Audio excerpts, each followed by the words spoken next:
Johnny Cash continued to support Dylan despite his setback. The second album, The Freewheelin' Bob Dylan, featured songs with lyrical material that touched on social and political topics and helped establish him as a singer-songwriter, as well as a political figure that served as a voice for his generation of young Americans concerned with things like the civil rights movement and nuclear disarmament. As they are changing, continued his use of politically charged material and was followed by a more lyrically abstract, Another Side of Bob Dylan, later that year. In total, he's released over 35 studio albums, including Nashville Skyline, Mercy, Time Out of Mind, Love and That, and Rough Rowdy Way. Since June 7, 1988, Dylan has been on what's dubbed as the never-ending tour. In the 1990s and 2000s, he played around 100 shows a year. The 3,000th show of the tour occurred on April 19, 2018 in Innsbruck, Austria. To the core of what this Rolling Thunder thing is all about. And I don't have a clue, because it's about nothing. It's just something that happened 40 years ago. He sold more than 125 million records, making him one of the best-selling musicians of all time. The songs have been covered by over 6,000 popular artists. The cover version frequently becomes more popular than the Dylan version. Dylan didn't mind. Every time one of his songs was covered, sold, streamed, broadcast, etc., he got paid. In recent years, he was earning an estimated $15 million per year in income from his song catalog royalty stream. In December 2020, it was reported that Bob sold 100% of his song catalog to Universal Music Publishing Group for $300 million. 2 months later, the actual sale price was revealed to be $400 million. In January 2022, it was revealed that at some point in mid-2021, Bob struck a settlement with Sony, where the music company acquired his master records for $200 million. Bob Dylan has a net worth of $500 million. When not touring, Dylan is believed to live primarily in Point Dume, a promontory on the coast of Malibu, California. Though he owns property around the world, he purchased a home for just $105,000 in 1979 and has since scooped up surrounding properties, turning it into a compound with the main house dwelling 6,000 square feet with 6 bedrooms and 7 bathrooms. He has the following vehicles in his garage: a Harley Davidson,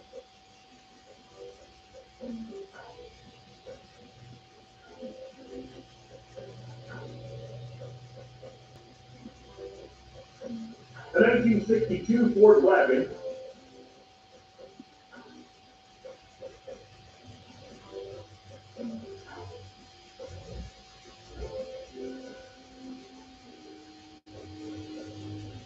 a Triumph 500 motorcycle,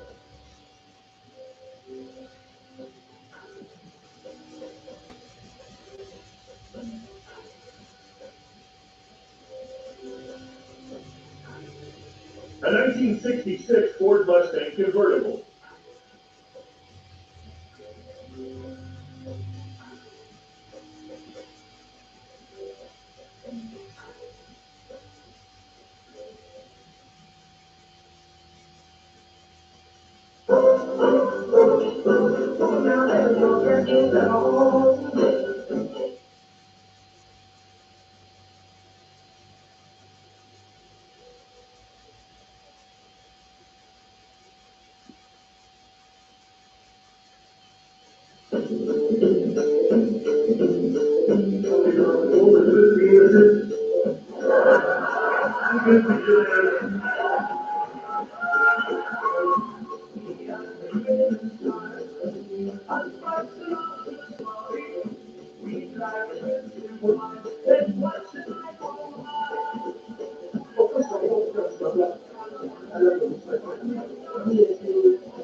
He has a pure gift.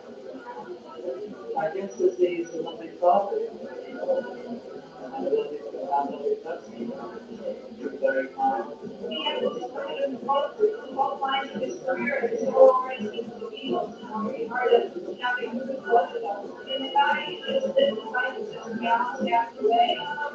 Very, very talented. He would have been a success in the 20s, just like he is now. He's a timeless talent. He's an amazing dude. Such a warm, open, brilliant. He's a proper beast, man. I love him. He's like, so good for him in the backseat. Keep going with what you're doing. Now, push. I've heard the phrase, stop traffic, and I've never really understood it until like walking down Penny Lane with Sir Paul McCartney. Also like it, and it's, if you know everything this band, we would be in a place somewhere playing with that guy. We just love the show. And even though we were back in the he wasn't just a he was you and never gone back or like for weeks like that. I didn't say today where you're supposed to be. There, and I'm just on it. 10 minutes after that, Evan goes, oh my God, Paul McCartney's coming with us too. And so everyone's back to weekend. I think it's over the, Paul McCartney, Emma Stone, and Billie Jean King walk into a bus. By the way, just so you know, Paul McCartney is that motherfucker in the world. I don't know if what did you get last show? Were there ever any sparks between you and Paul McCartney, or were you strictly friends? It's great that we're honoring him as been here. He's been there here since about 1967. Thanks for getting around to it.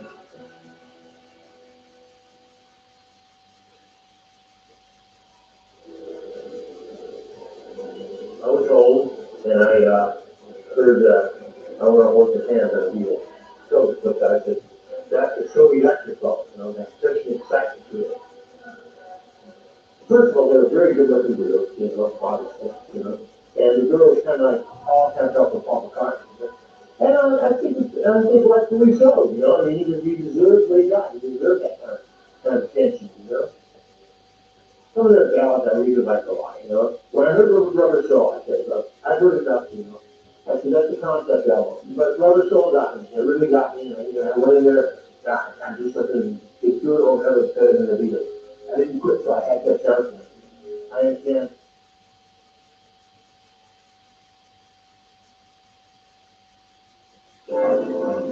Something good.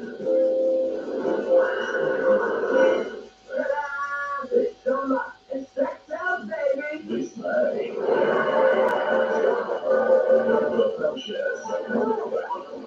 Think about it like Alec. It's great. Not what I was expecting. Come through. The Fox Movies movie. Only December 2026. 37% of students find the feedback discouraging. That's why I'm training them. Study educational design online. Designed by those who change it. Search more at online today.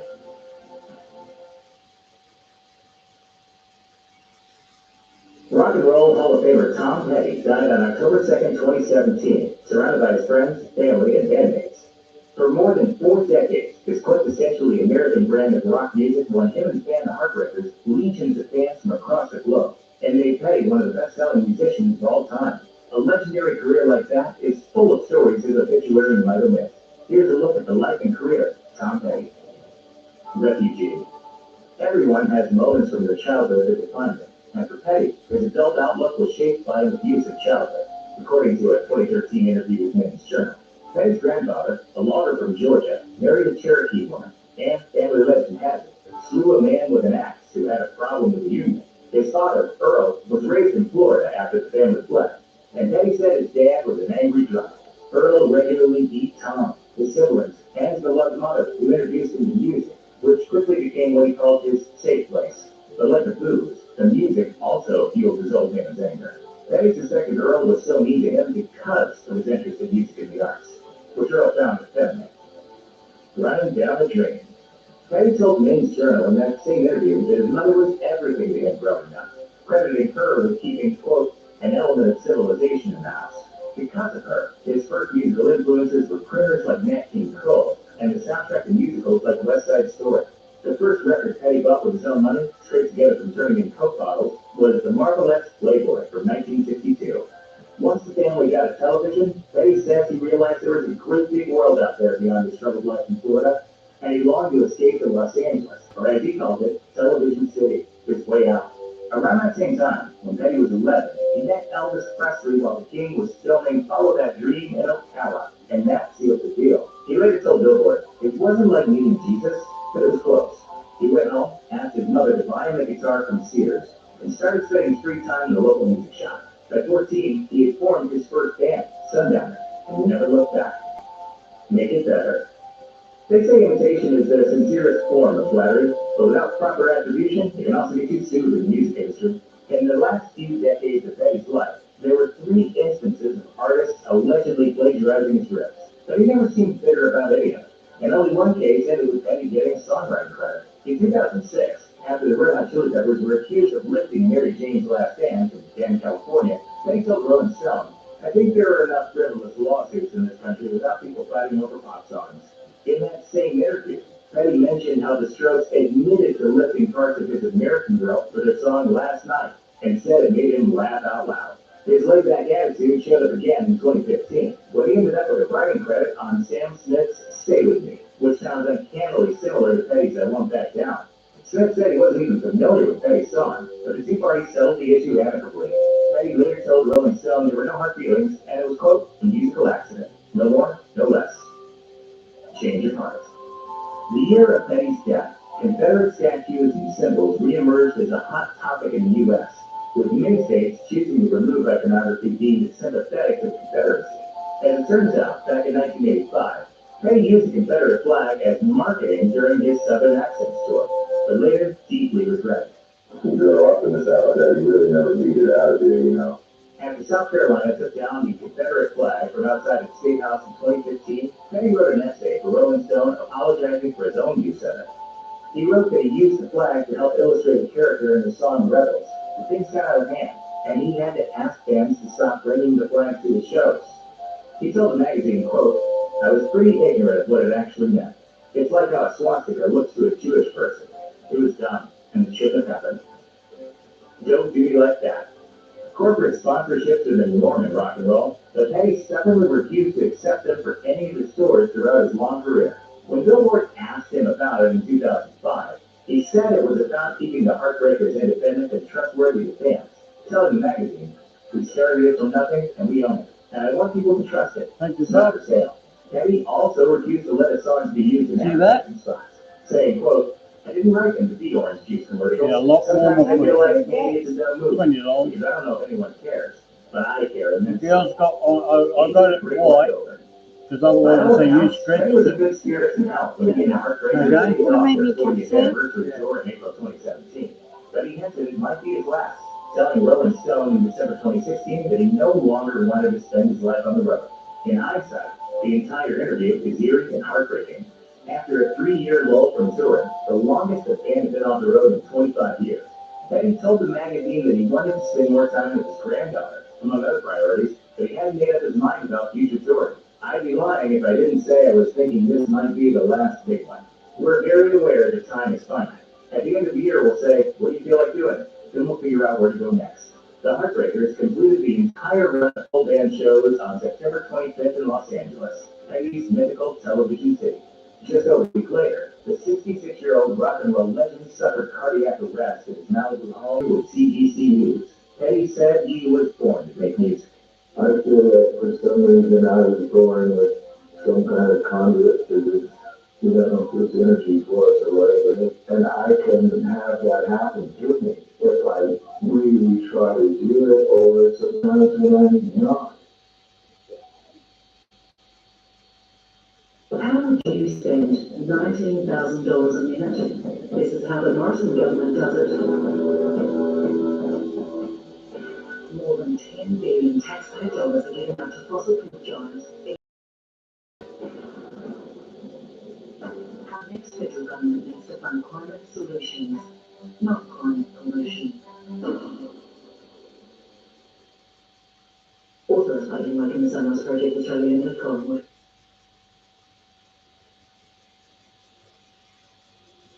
The new destination for motorsport is Scan 4.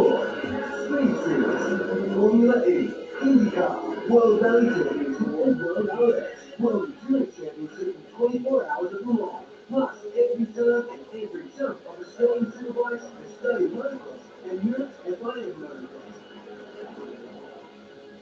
Every round, ad-free, live, and on demand. All of the new destination for motorsport, Scan Sport. As one of the greatest rock and roll bands of all time, Led Zeppelin's history has been well documented. You might think you know everything about the 70s rock gods, but there's still a couple of things out there that will surprise you. What is and what should never be. It's hard to imagine Led Zeppelin being fronted by anyone other than Robert Plant. But had Jimmy Page's first choice for Led Zeppelin's lead singer worked out, the history of rock music would be drastically different. Singer Terry Super Lungs Reid was one of Page's first choices to fund his band, which was then called the New Yardbirds. But Reid had already signed with high-profile producer Mickey Most. The sweet-voiced rock prodigy had to turn down Page's offer, but suggested the guitarist take a look at Robert Plant, who he described as a Greek god. Page obviously liked what he saw in Plant, who brought along his buddy John Bonham to play the drums, and the rest is rock and roll history. Reid's career certainly wasn't a failure, but turning down Page's offer to front Led Zeppelin was the biggest mistake of anyone's career, ever. Reid wasn't the only one to be offered the gig. Page also considered Steve Marriott, singer for British rock band The Small Faces. So why didn't it happen? Marriott's manager was Don Arden, Sharon Osbourne's terrifying father, and a guy who called himself the Al Capone of pop. Don. Page received a message from Arden saying, "How would you like to play guitar with broken fingers?" The violent rejection took the wind out of Page's sails. Everybody went back to their respective bands, and no fingers were broken. The Knobs. Led Zeppelin and the New Yardbirds weren't the only names that Zepp had used on stage. Once the band played a show in Copenhagen as the Knobs. Why the name changed? The name was Led Zeppelin's response to Eva von Zeppelin, the granddaughter of Ferdinand von Zeppelin, founder of the Zeppelin Airship Company, who had threatened legal action if they ever performed as Led Zeppelin in Denmark. In response, Page decided the band would change its name to the Knobs for its show in Copenhagen, calling the whole ordeal absurd. The group even tried to pacify the outraged noblewoman in person, Page recalled. The first time we played, we invited her backstage to meet us to see how we were nice young lads. We calmed her down, but on leaving the studio, she saw our LP cover of an airship in flames, and she exploded. I had to run and hide. She just blew her top. Oh, the humanity. Good times, bad times. Led Zeppelin wasn't always the well-loved band it is today. Early on, some very influential critics saw the future rock icons as nothing but loud, unoriginal, overtly sexual, bombastic blowhards. In particular, Rolling Stone absolutely despised them, calling their debut album weak and unimaginative, saying that Robert Plant's vocals were prissy, and concluding that Led Zeppelin wasn't nearly as good as Cream, which had just broken up. Criticism got so bad that Zepp intentionally named the fourth album nothing at all, provided no band info, no photos of the group, and gave no interviews to promote it. They also made one of the greatest albums of all time, which probably helped ward off the critics for good. Jimmy Page wanted to cure cancer. Jimmy Page always exhibited a God-given talent on the sixth string, but playing guitar in the world's greatest rock and roll band wasn't his original goal. In April 1958, a 14-year-old Page appeared on BBC's television show All Your Own, where the prodigy demonstrated his guitar prowess in a group of skiffle musicians. After the performance, the host asked Page about his future aspirations. "Can you what we're going to do music to make up skiffle?" In an interview with ITV 5 years later, a 19-year-old Page spoke of different professional goals, telling the interviewer he hoped to become an accomplished artist, which seems to have worked out. Houses of the Unholy. While not a master of the actual dark arts, Jimmy Page was certainly interested in them, enough to buy what some might call the most evil house in Great Britain. That would be Aleister Crowley's Boleskine House, which the occultist magician bought in 1899. Page bought the house in the 1970s, and though he never really lived there, he visited enough to be permanently tied to it in the public eye. Being filmed in and around the house with glowing red eyes in the Zeppelin concert film, the song remains the same. Legend maintains that Crowley was called away in the middle of a ritual that had summoned demons to the residence, and he just never cleaned the place up. The person who actually lived there, Page's childhood friend Malcolm Dent, stayed there for 20 years before Page sold the place. As he told the Inverness Courier in a 2006 interview, doors would be slamming all night. You'd go into a room and carpets and rugs would be piled up. Even though he's a self-described skeptic, Dent couldn't explain why any of this was happening. Still, it's kind of surprising he never called anyone about it. We're ready to believe you! As far as icons of rock go, it's hard to imagine anyone bigger than Mick Jagger. The Rolling Stones frontman has been a household name for decades now, but many people still know surprisingly little about him. This is the untold truth of Mick Jagger. Just gonna do what I do, that's what I do. Yeah, well, just do it. Alright then. Well, that's done enough, isn't it? By the way, you look like Jagger comes from far more humble beginnings than many of today's rock stars. His father, Basil Jagger, was a phys ed teacher, while his mother, Ava, was also a teacher. He was born in 1943 in the middle of World War II, making that Crossfire hurricane line from Jumpin' Jack Flash a reference to the Luftwaffe bombers that were striking England at the time. Of course, this was a time when families didn't have phones or televisions and needed to make their own entertainment. Members of the Jagger family would take turns dancing, playing instruments, or in his case, doing impressions and song and dance routines. By the time he was 14, he was regularly sneaking out of the house to hang out with local bands. Jagger told the Irish Independent, "It was like fun. I could see I got a good reaction." It all took off from there. According to Jagger, his parents weren't exactly happy when he told them he was giving up his spot at the London School of Economics for a career in music. Much later, however, he would also credit his parents with giving him a centered upbringing that kept him from descending fully into the self-destructive behavior that takes the lives of so many musicians. He told the Talks, "When you are young and you have a sort of close family life and stuff, it helps you be centered for later." It's easy to think that someone who lives in the spotlight must be well adapted to public attention, but according to Rolling Stone, Jagger is actually pretty strict about holding on to what little privacy he has managed to maintain. He hates being interviewed, for example, especially when the subject touches on anything but music. And when he does sit down with a journalist, interviews only usually last for about 20 minutes. When the Irish Independent reached out to him ahead of the Stones' 2018 show in Dublin, they asked him why he didn't make appearances on talk shows. He simply countered, "Why do things you don't need to?" But there's more to it than that, and Jagger seems cautious of just how important he is to many people. He explained, "People have this obsession. They want you to be like you were in 1969. They want you to because otherwise their youth goes with you, you know. It's very selfish, but it's understandable." Image is just image thing, it's just a thing of media. People have many facets of personality, and that includes me. Jagger hasn't even released a memoir, despite the success enjoyed by Keith Richards' own memoir, which came out in 2011. When asked about writing one, Jagger said, "You don't want to end up like some old footballer in a pub, talking about how he made the cross in the cup final in 1964. It was once the goal of any aspiring British musician to get big in America. Hopping across the pond and scoring a hit in the American charts was a marker for success for practically every group worth their salt. This was also true for Mick Jagger and the Stones, but once he got there, he wasn't impressed by what he found. When the Stones went on tour in 1964, they hit some of America's biggest cities. Jagger told Rolling Stone that New York City was wonderful, and Los Angeles, quote, was also kind of interesting, but he had one things to say about the rest of the country. Jagger explained that outside of that, we found it the most repressive society, very prejudiced in every way. There was still segregation, and the attitudes were fantastically old-fashioned. Americans shocked me by their behavior and their narrow-mindedness. When the Irish Independent asked Jagger just what he was thinking when he wrote Brown Sugar, the answer wasn't one he would have expected. Jagger simply said, "I really don't know, and I was in Australia when I wrote it, so you can add that to the top of it in the middle of absolutely nowhere. So I don't really know what was going through my mind." Jagger told Rolling Stone that one of the very first songs he ever wrote was As Tears Go By, a song famously performed by Marianne Faithfull, which the band had no intentions of ever recording themselves. Of course, Satisfaction was their biggest hit. Jagger wrote Satisfaction while sitting beside a pool in Tampa, Florida, and has since told Rolling Stone that most of his best writing is done while he's touring. He explained, "It's the best place to write because you're just totally into it. You get back from the show, have something to eat, get a few beers, and just go to your room and write. I used to write about 12 songs in 2 weeks on tour. It gives you lots of ideas." Welcome to Rock and Roll Fantasy Camp, where you'll experience the complete rock and roll lifestyle without the lawsuits and STDs. The Rolling Stones concert at Altamont, California in 1969 was one of the moments that defined the decade.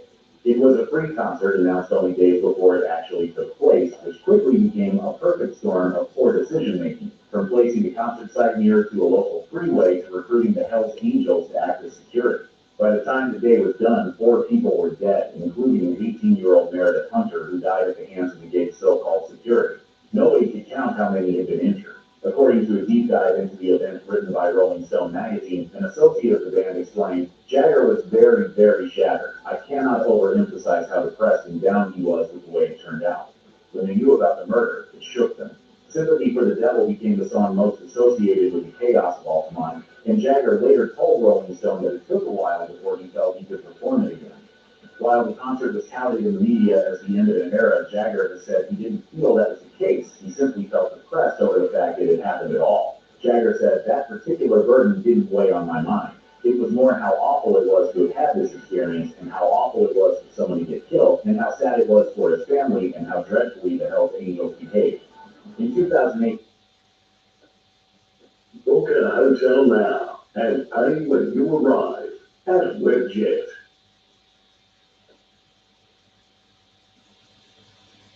2008, the BBC ran a documentary about the FBI. During the program, reporters spoke with a former agent named Mark Young, who revealed that after the tragedy at Altamont, Mick Jagger found himself the victim of a botched assassination attempt. In the wake of the event, Jagger had condemned the actions of the Hells Angels. Members of the gang vowed to get their revenge and formed a plan to kill him at his holiday home in the Hamptons. According to the Telegraph, the Hells Angels had planned to infiltrate his property from the coast in order to dodge Jagger's security team. They had hopped on a boat and were heading over to his house when the storm swept through the area. Everyone on board was dumped into the ocean, putting a quick end to their attempt on his life. Young also added that Jagger had never been told about the planned assassination. Luckily, law enforcement never got wind of another planned attack. When asked about his friendship with Stones guitarist Keith Richards, Mick Jagger told Rolling Stone, "I can't remember when I didn't know him."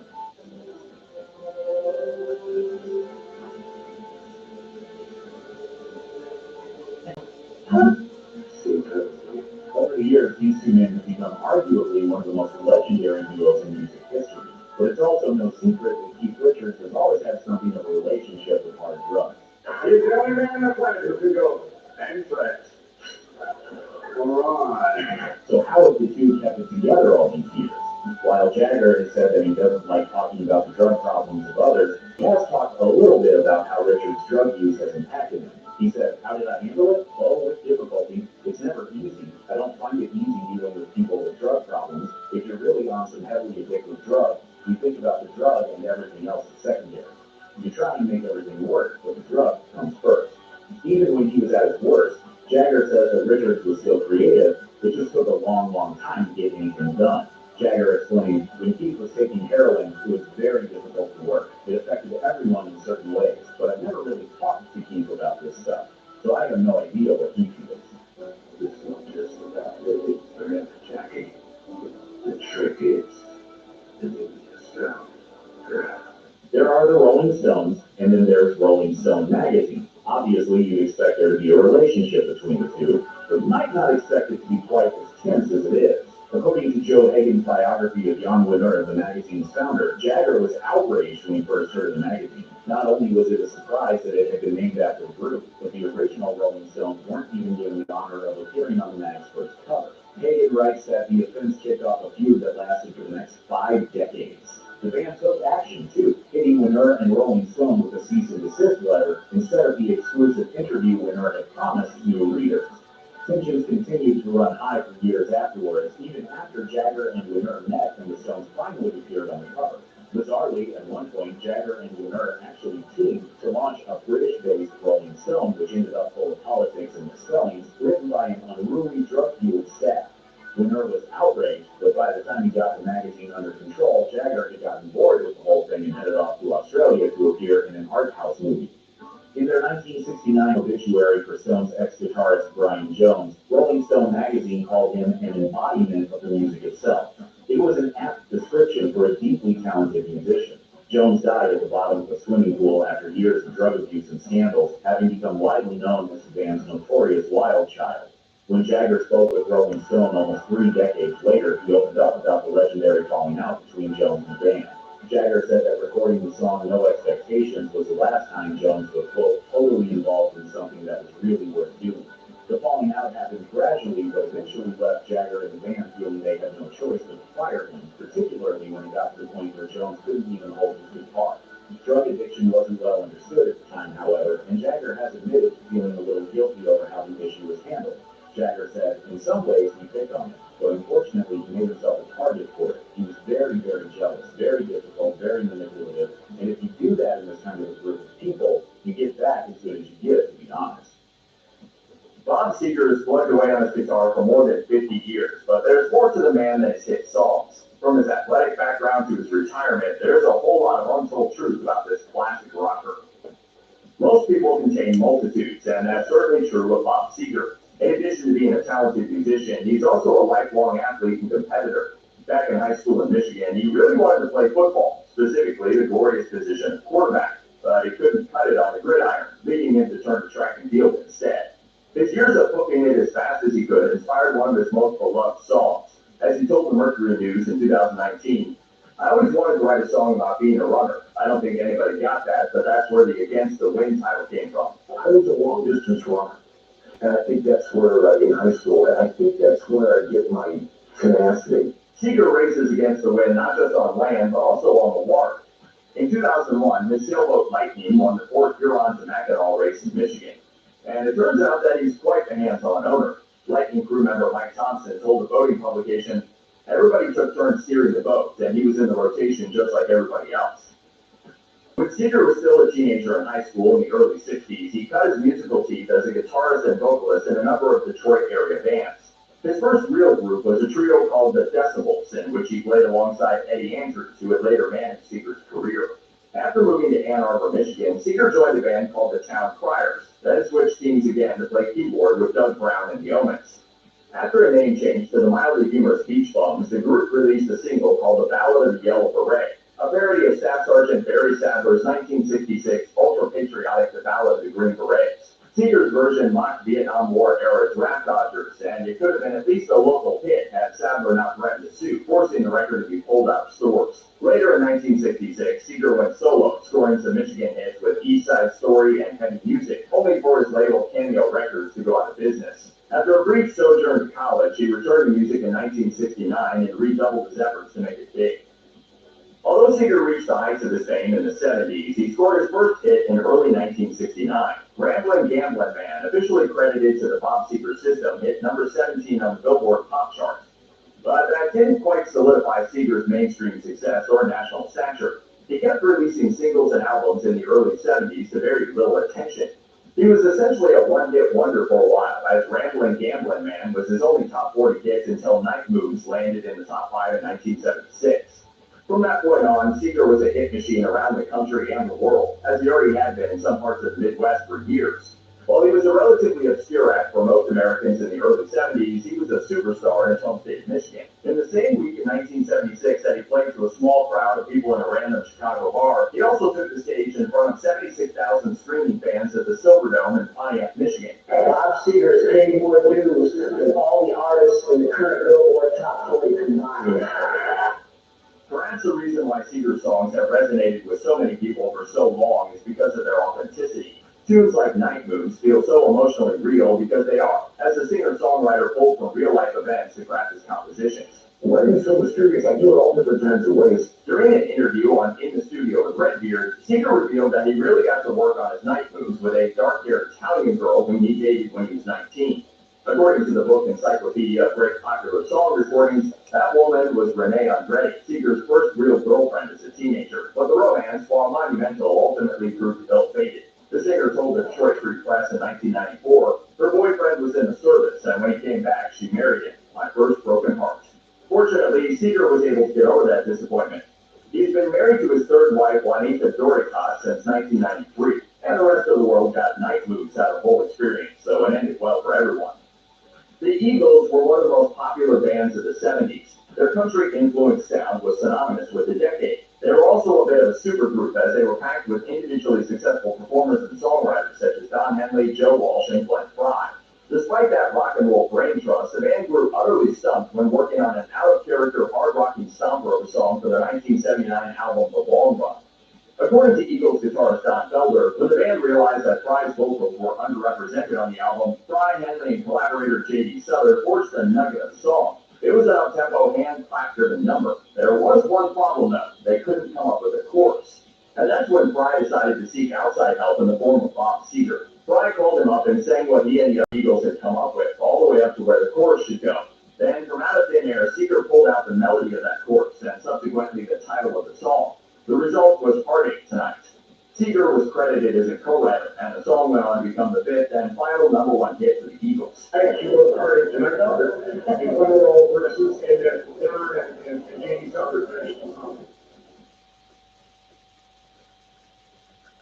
For health insurance that covers your family, join Australian Annuity, because when you take care of the big moments, you can even lose the big and little ones like this.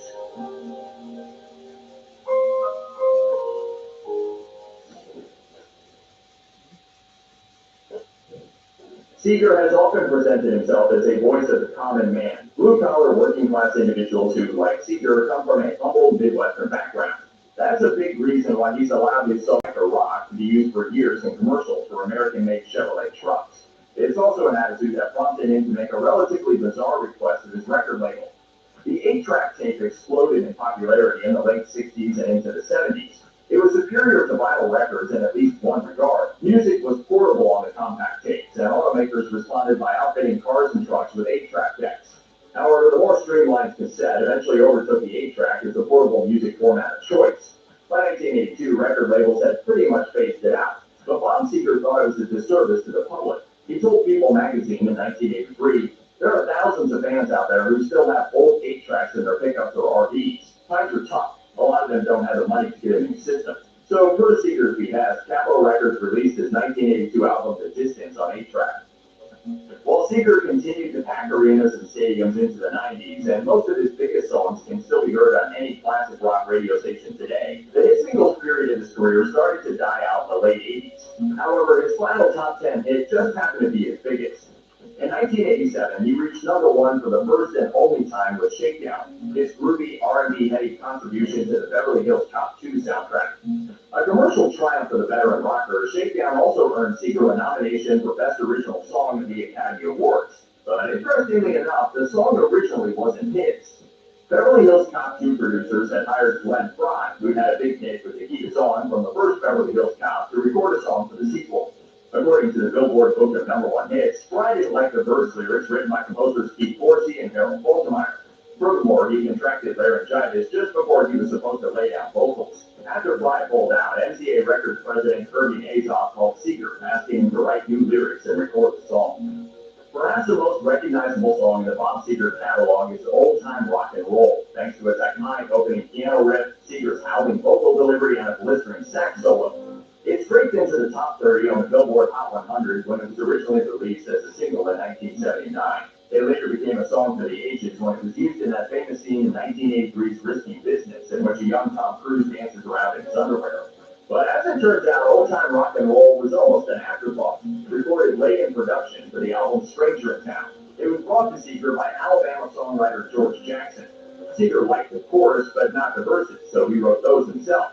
However, he didn't think the song was ever going to be a single, let alone a hit, so he didn't bother to list himself as a songwriter. That means he missed out on untold riches and royalties. As he told a radio interviewer in 2006, "That was the dumbest thing I ever did." In 1994, the same year that Seger released his greatest hits album, he also appeared in a music video for Night Moves, almost 20 years after the song's original release. The video evokes the song's wistful nostalgia. It's shot in a dreamy, soft focus and set in a drive-in movie theater sometime in the distant, romanticized past.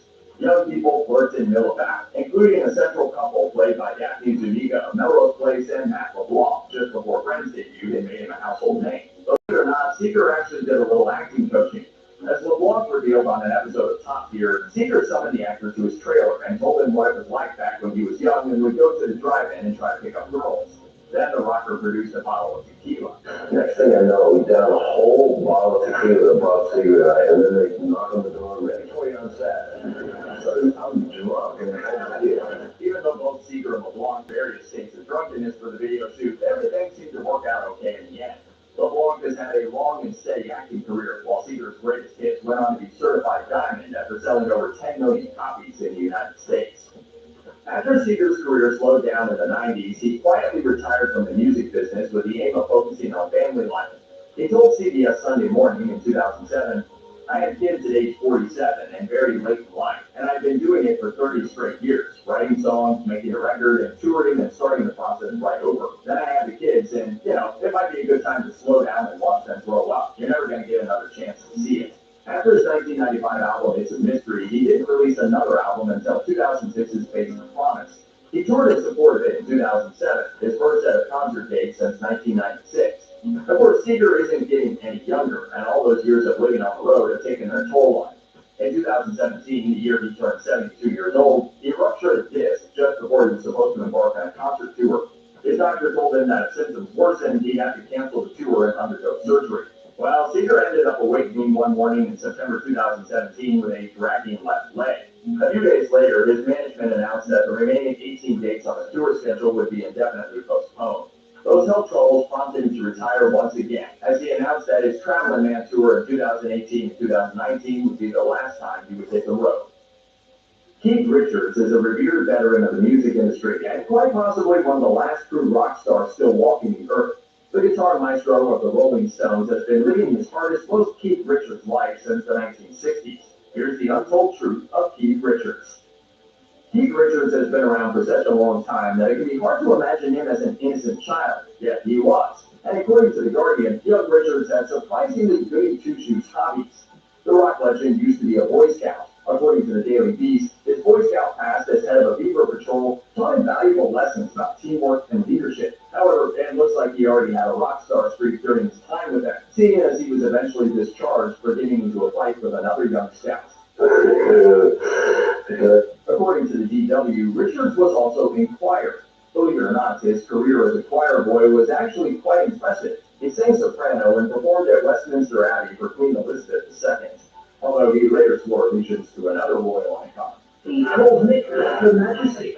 Richards' time in a choir seems to have left its mark on him. The Telegraph reports that the guitarist and a number of his Jamaican Rastafari friends have a group they call Jamaica's Wingless Angels. The group has been active since the 1970s and uses old choral hymns, chanting, and drumming to create sparse, repetitive songs. While there is a few that connect their music to Richards' early choir days, this group of singers is much more fun to hang out with.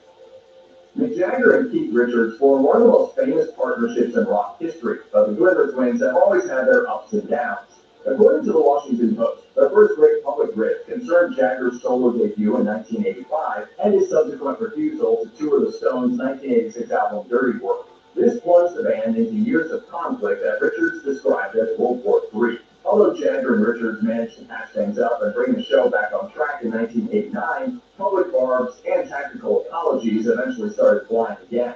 In his 2010 memoir, Life, Richards admitted that he hasn't visited Jagger's dressing room in decades because he doesn't enjoy hanging out with his old friend anymore.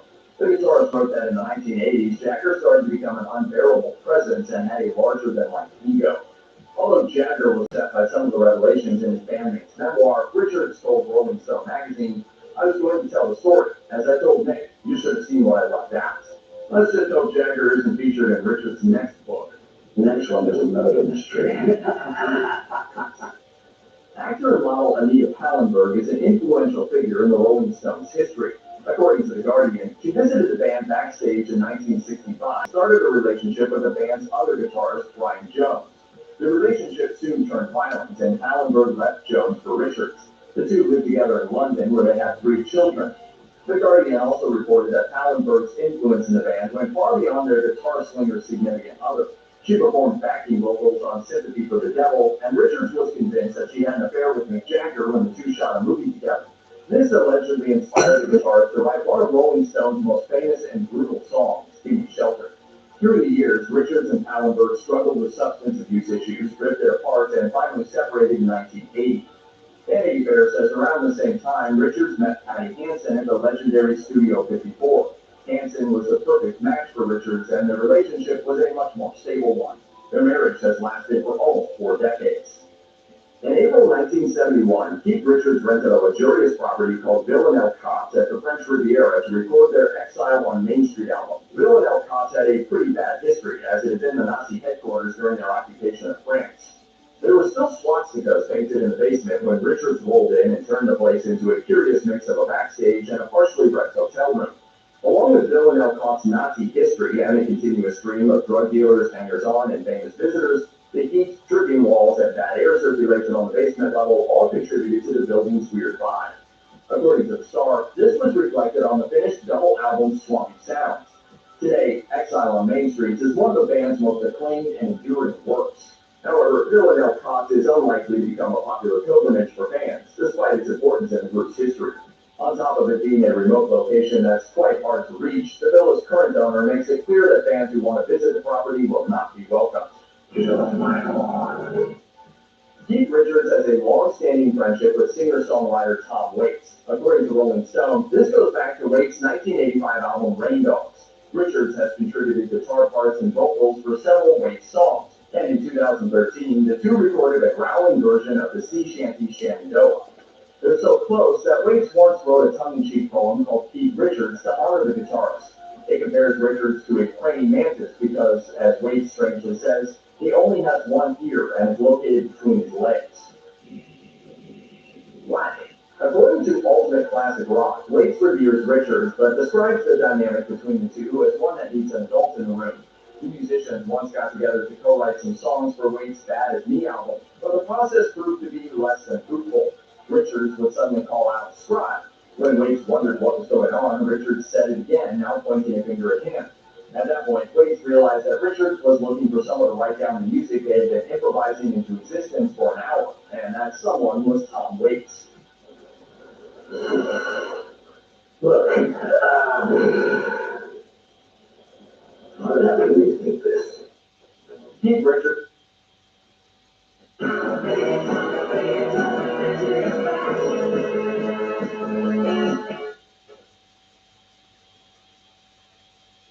Keith Richards may be a rock legend whose music is loved by millions, but his own taste in music holds a few surprises. According to Billboard, Richards likes both Amy Winehouse and Lady Gaga. He also respects singer Tony Bennett enough to say that if he likes Gaga, that means she must be great. BBC says that Richards is a fan of old music such as blues, gospel, jazz, and reggae, but isn't above lavishing praise on individual, even modern artists. Florence and the Machine, James Bay, and reggae legend Gregory Isaacs have all received positive mentions from Richards. He also seems to like Ed Sheeran. Richards has seen Sheeran play live more than once and enjoys his one-man band style. Though he does appear to think that the young artist's name is Ed Sheeran. Ed Sheeran really likes a little one-man band. On the other hand, Richards doesn't particularly seem to enjoy artists who are closer to his own genre. He has been known to dismiss Led Zeppelin as a little hollow, though he does respect Jimmy Page. He's described the Grateful Dead as orange, and harder acts like Metallica and Ozzy Osbourne's Black Sabbath as great jokes. We're sure Ozzy would love to have a few words with Keith about that comment.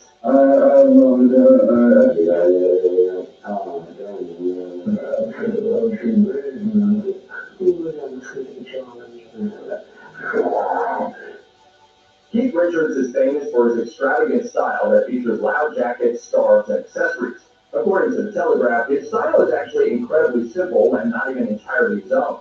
He just raised the wardrobes of the women in his household. The man whose style inspired the costume of Johnny Depp's Captain Jack Sparrow in the Pirates of the Caribbean movies has worn women's clothes for decades. In 2016, he said the majority of his clothes are actually just borrowed from his daughters and his wife, Patty Hansen. Richards insists that however outlandish his clothes might seem, they're just things he likes to wear, not deliberate costumes. His daughter Alexandra has backed up this claim, saying Richards just has the ability to wear anything, including his wife's pajama pants, and make it look great.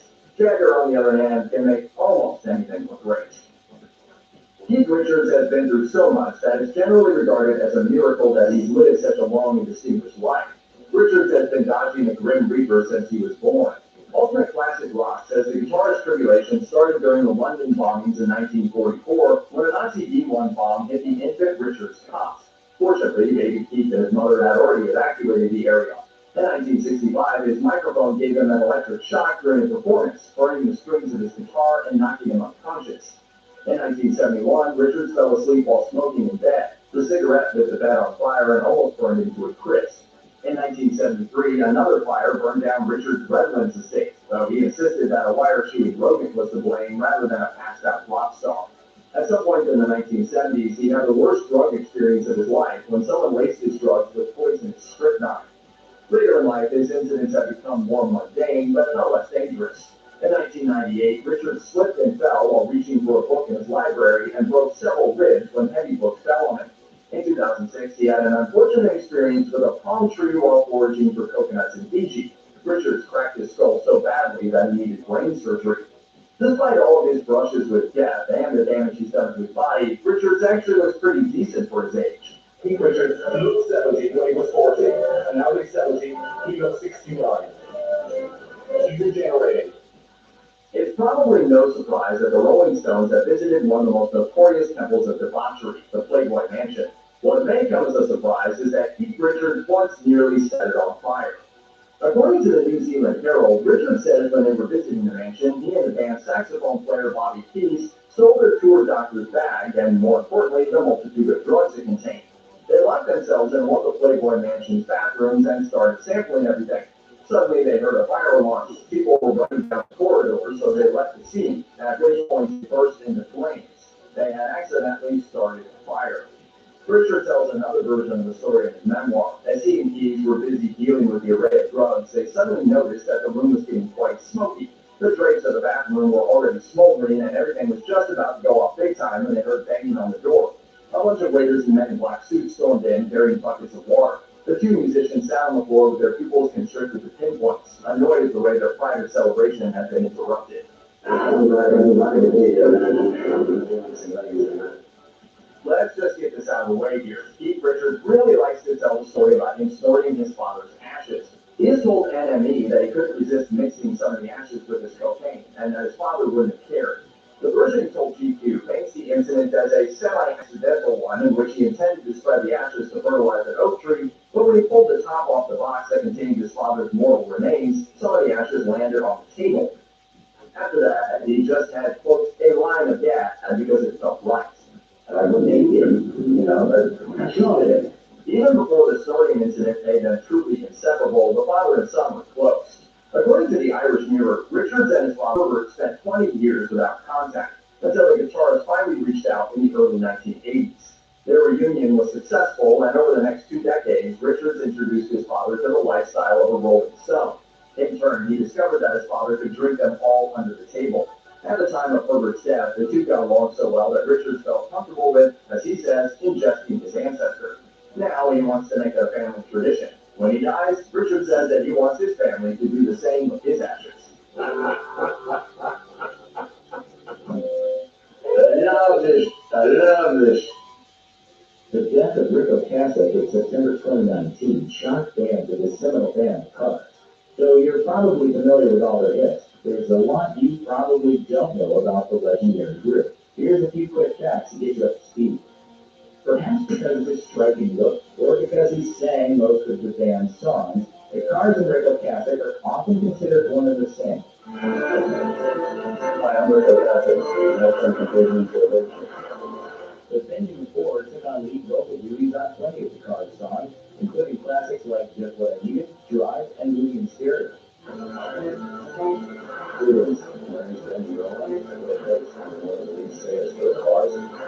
This is my face. As you may know, Moving in Stereo features prominently in an iconic scene from Fast Times at Ridgemont High. It was also a clever musical cue in an episode of Stranger Things. Casual listeners may not have realized that the band had two lead singers because their voices are rather tough to distinguish from each other. In 2011, Ocasek told Vanity Fair, "I think our voices are similar because we spent so many years together even before the Cars. Every band I've ever been in had both of us." Ocasek later told Rolling Stone, "We were the best of friends forever."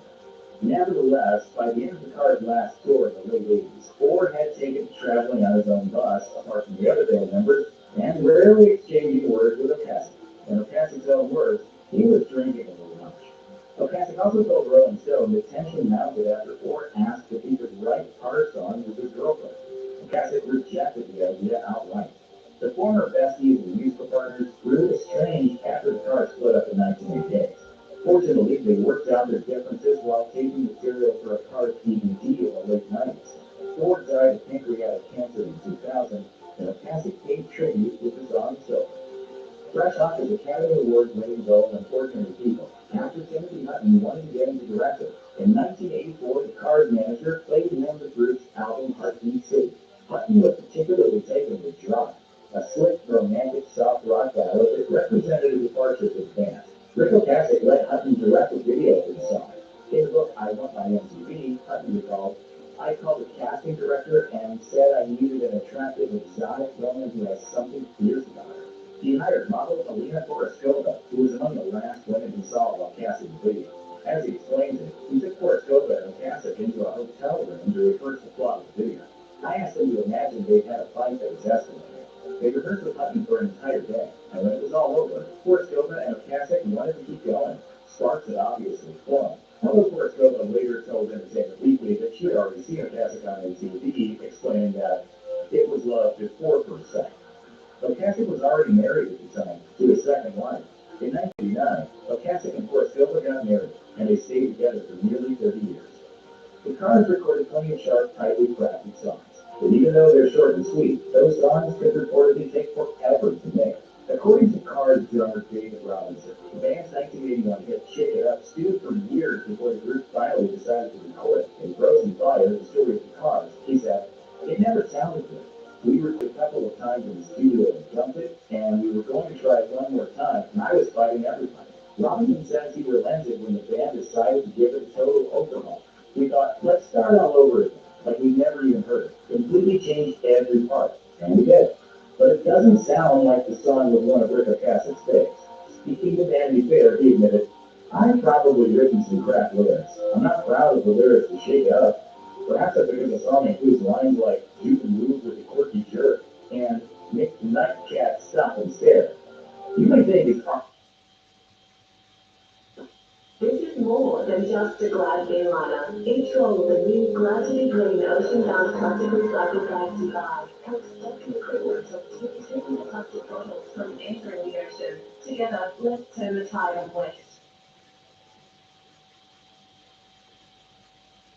It's arguably the Cars' most memorable song, and that's probably because of its unforgettable music video. The Cars' rise to the top coincided with the early days of MTV, and the band was one of the first acts to embrace the medium. The video director Jeff Stein evidently had a tough time selling the band on the idea of the video.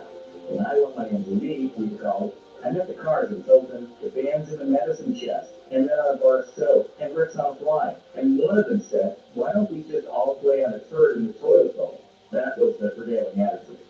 According to Elektra Records executive Robin Trump, Rick Ocasek didn't like the video, explaining that he thought it made fun of the way he looked.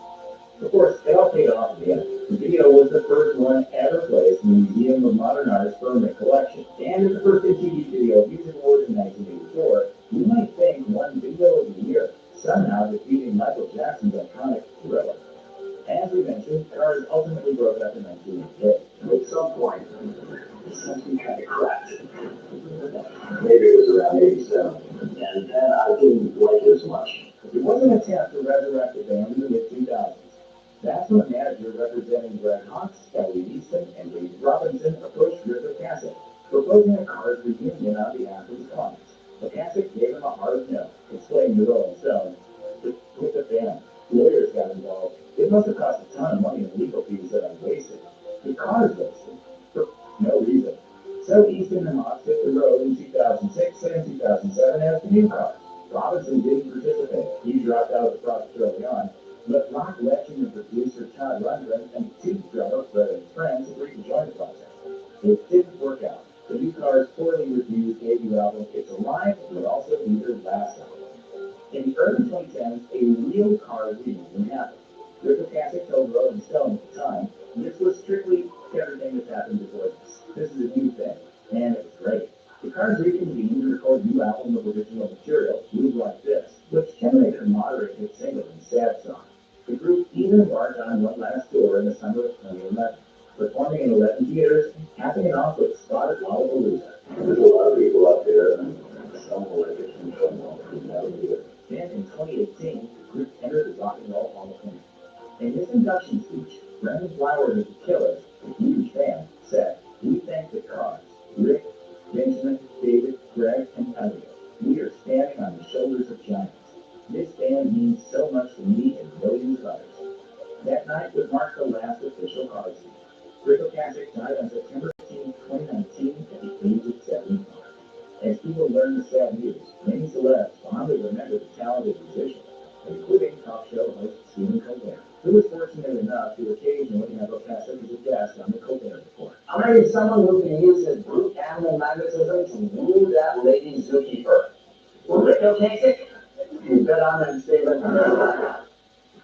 Queen, one of those bands that can be easy to overlook. They're the kind of band you take for granted, because you can't remember a time when they weren't there. So there's often a lot that most people don't know about them. With that in mind, Here's a deep dive into one of history's most ubiquitous rock and roll acts. Freddie begins.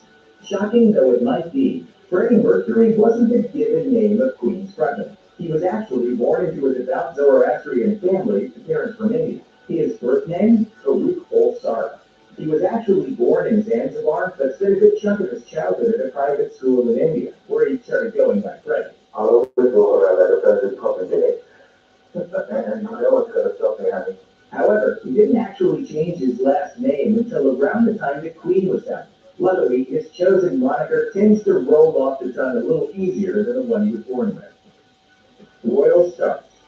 Although their name is one of the most famous in rock history, Queen wasn't always called Queen. In their pupil stage, when the band consisted of Brian May, Roger Taylor, and Tim Staffel, it was actually known as Smile. In 1970, however, Staffel left the group to join another band, the delightfully named Pumpy Long, and Smile's remaining members took on one of their fans as the lead singer, leading to a name change in the process. That band was one Farrukh Bulsara, and their new name was Queen.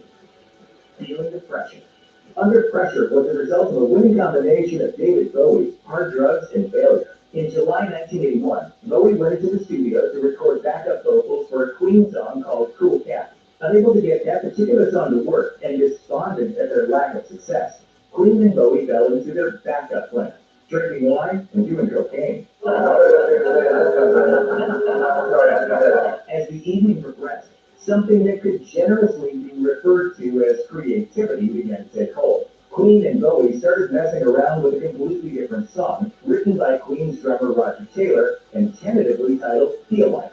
In a burst of creative hedonism, the song metamorphosed into something amazing. The bass line came together, the duet was improvised, and Under Pressure, as we know it, was born. A Kind of Silence. Brian May might not necessarily be a household name, but you'd struggle to find someone who isn't familiar with his work. As guitarist for Queen, he wrote Brighton Rock, Fat Bottom Girls, and We Will Rock You. That would be more than enough accomplishments for most people, but as the years go on, he just kept going. May dropped out of college back in the 70s to pursue a career in music. Although that panned out a little more than all right, he nonetheless decided to go back to school over 30 years later to wrap up his doctoral thesis in astrophysics. Since then, he's worked with NASA on a number of projects and even has an asteroid named after him. Amped Up. Queen's bassist John Deacon has done a lot of things. On Queen's first album, for example, he was Deacon John, because the other band members thought it sounded more interesting. He's also a trained electronics engineer, and without him, Queen wouldn't sound the way they do. Deacon was the creator of the legendary DC Amp, the sound system that gave Queen their trademark orchestral tones. It's a piece of equipment that enthusiasts and engineers have spent years trying to replicate, but with limited success. It wasn't until 2008, when a group of engineers tore the original machine apart, that they managed to find some semblance of an understanding of its inner workings. Even more impressively, Deacon created the original DC amp out of pieces he found in the trash. Bohemian Rhapsody. With all of the glamour, fame, and jet-setting hedonism that Queen enjoyed throughout their career, it doesn't seem like much of a surprise that the band's story has been turned into a movie. But it's been a long road to getting a Queen movie made. The first shot at one was announced in 2010, with Sacha Baron Cohen attached to play Freddie Mercury. 3 years later, and with nothing filmed, Cohen left the project, citing a number of reasons for exiting the film, the most crucial being creative differences with the surviving band members. Cohen had wanted to make a great, adult-oriented look at the life death of Freddie Mercury, while Brian May and Roger Taylor instead wanted a more family-friendly one, with half the movie focused on how Queen had kept going after Mercury's death. From there, the project continued to hit further speed bumps, burning through actors and directors before Rami Malek was eventually confirmed as the star, and Bryan Singer came in to direct. You're a bit higher. Why go a bit higher? Only folks were in. Try. After one last controversy, the firing of Singer and his replacement by Dexter Fletcher, Bohemian Rhapsody finally secured a November 2018 release.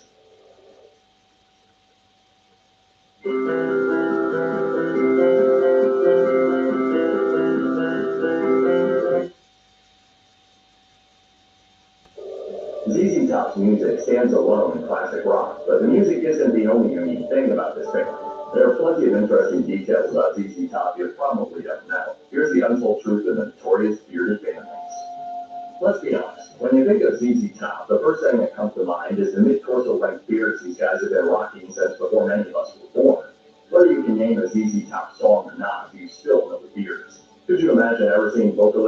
guitarist Billy Gibbons or bassist Dusty Hill with a clean-shaven face or even a manageable scrub. Well, there was a time when that fresh-faced style was still the preferred look. Contrary to what you may expect, the band spent their first decade together without their iconic facial hair. Gibbons and Hill had a tendency to wear comparatively short beards. But one day, they both arrived at a meeting after having been on an extended vacation. Hill and Gibbons had forgotten to shave, and their beards had become pretty impressive. This was an entirely uncoordinated move, one that reportedly caused each of them not to recognize the other at first glance. Once the two bandmates realized they'd both independently grown some seriously distinctive facial hair, the beards were there to stay. It should be noted that the only member of the band who didn't rock a massive beard after that day was the one person whose name should have all but demanded it, drummer Frank Beard. Once ZZ Top's beards were hanging to their chests, they weren't going anywhere no matter what. Not only had they stayed, but Billy Gibbons and Dusty Hill seemed to have thrown their razors away for good. They outright refused to cut their facial hair, and had gotten plenty of high-dollar offers to do so. As Gibbons explained in an interview with Brave Words, razor manufacturer Gillette had once called the duo with a massive proposition. The company wanted Gibbons and Hill to be in one of their commercials. It would have been a big promotion for the company, having a group of international bearded superstars showing their products. But Gillette isn't about growing one's beard long, it's about shaving it off. They offered the bearded pair $1 million to scrape off the scruff in front of the camera, but these chest-long beards were worth more than money to the band. They refused. It's just money. It's made up. The name ZZ Top seems to hold a bit of a mystery. In an interview Billy Gibbons did with KLRU, they talk about the myths flying around us in 2008. Gibbons' favorite is the rumor that says that they're named after the Zigzag and Top brand cigarette rolling papers. Gibbons has set the record straight quite a few times now, beginning in a book he published. The actual story, as Ultimate Classic Rock describes, was actually quite simple. The band was sitting around their old apartment hangout when Gibbons looked up at the posters. ZZ Hill and B.B. King stood out as some of his favorite bands, so he mixed the two together, but realized how much ZZ King sounded like B.B. King. To switch things up, and since B.B. King was at the top of the genre, Top became their stand-in for B.B. King. Throughout the band's first 5 albums, they've been recording, touring, and playing shows non-stop. When the Worldwide Texas tour began, things got even more stressful. They flew through nearly 100 shows in a year and a half, according to St. Mary's University. The band was getting burned out, and it really didn't help that the band had a road manager who was so good at his job. He was strict when it came to schedules and kept everything moving as it should. But with the high volume of work the guys at ZZ Top were expected to do, they could only take so much. When drummer Frank Beard spoke with the Boston Globe in 1980, he told the publication that they were the type of wild guys who did what they wanted whenever they wanted, but for the past 6 years they've been herded this way and that by their management. It was taxing, so they stopped recording in 1977 and stopped touring shortly after. They returned in 1979 with the release of their 6th album, Fuego, but they didn't come back the same. When the band returned from their hiatus, the world looked at them differently. They were still a band from Texas, just not the same little old band from Texas that they were often referred to as. They still had their beards, they still had their style, but they also had a new way of conveying their bluesy rock-style music into something more suitable for the soon-to-emerge MTV. They were truly rock stars now. The most recent lineup for ZZ Top includes Billy Gibbons on guitar and vocals, Dusty Hill on bass and vocals, and Frank Beard wailing away on the drums. But this wasn't how it started out. Gibbons was the only original member of the band ZZ Top that grew out of the remnants of his former band, the Sidewalks. The Sidewalks were dismantled when 2 of the bandmates were drafted into the Army in 1969.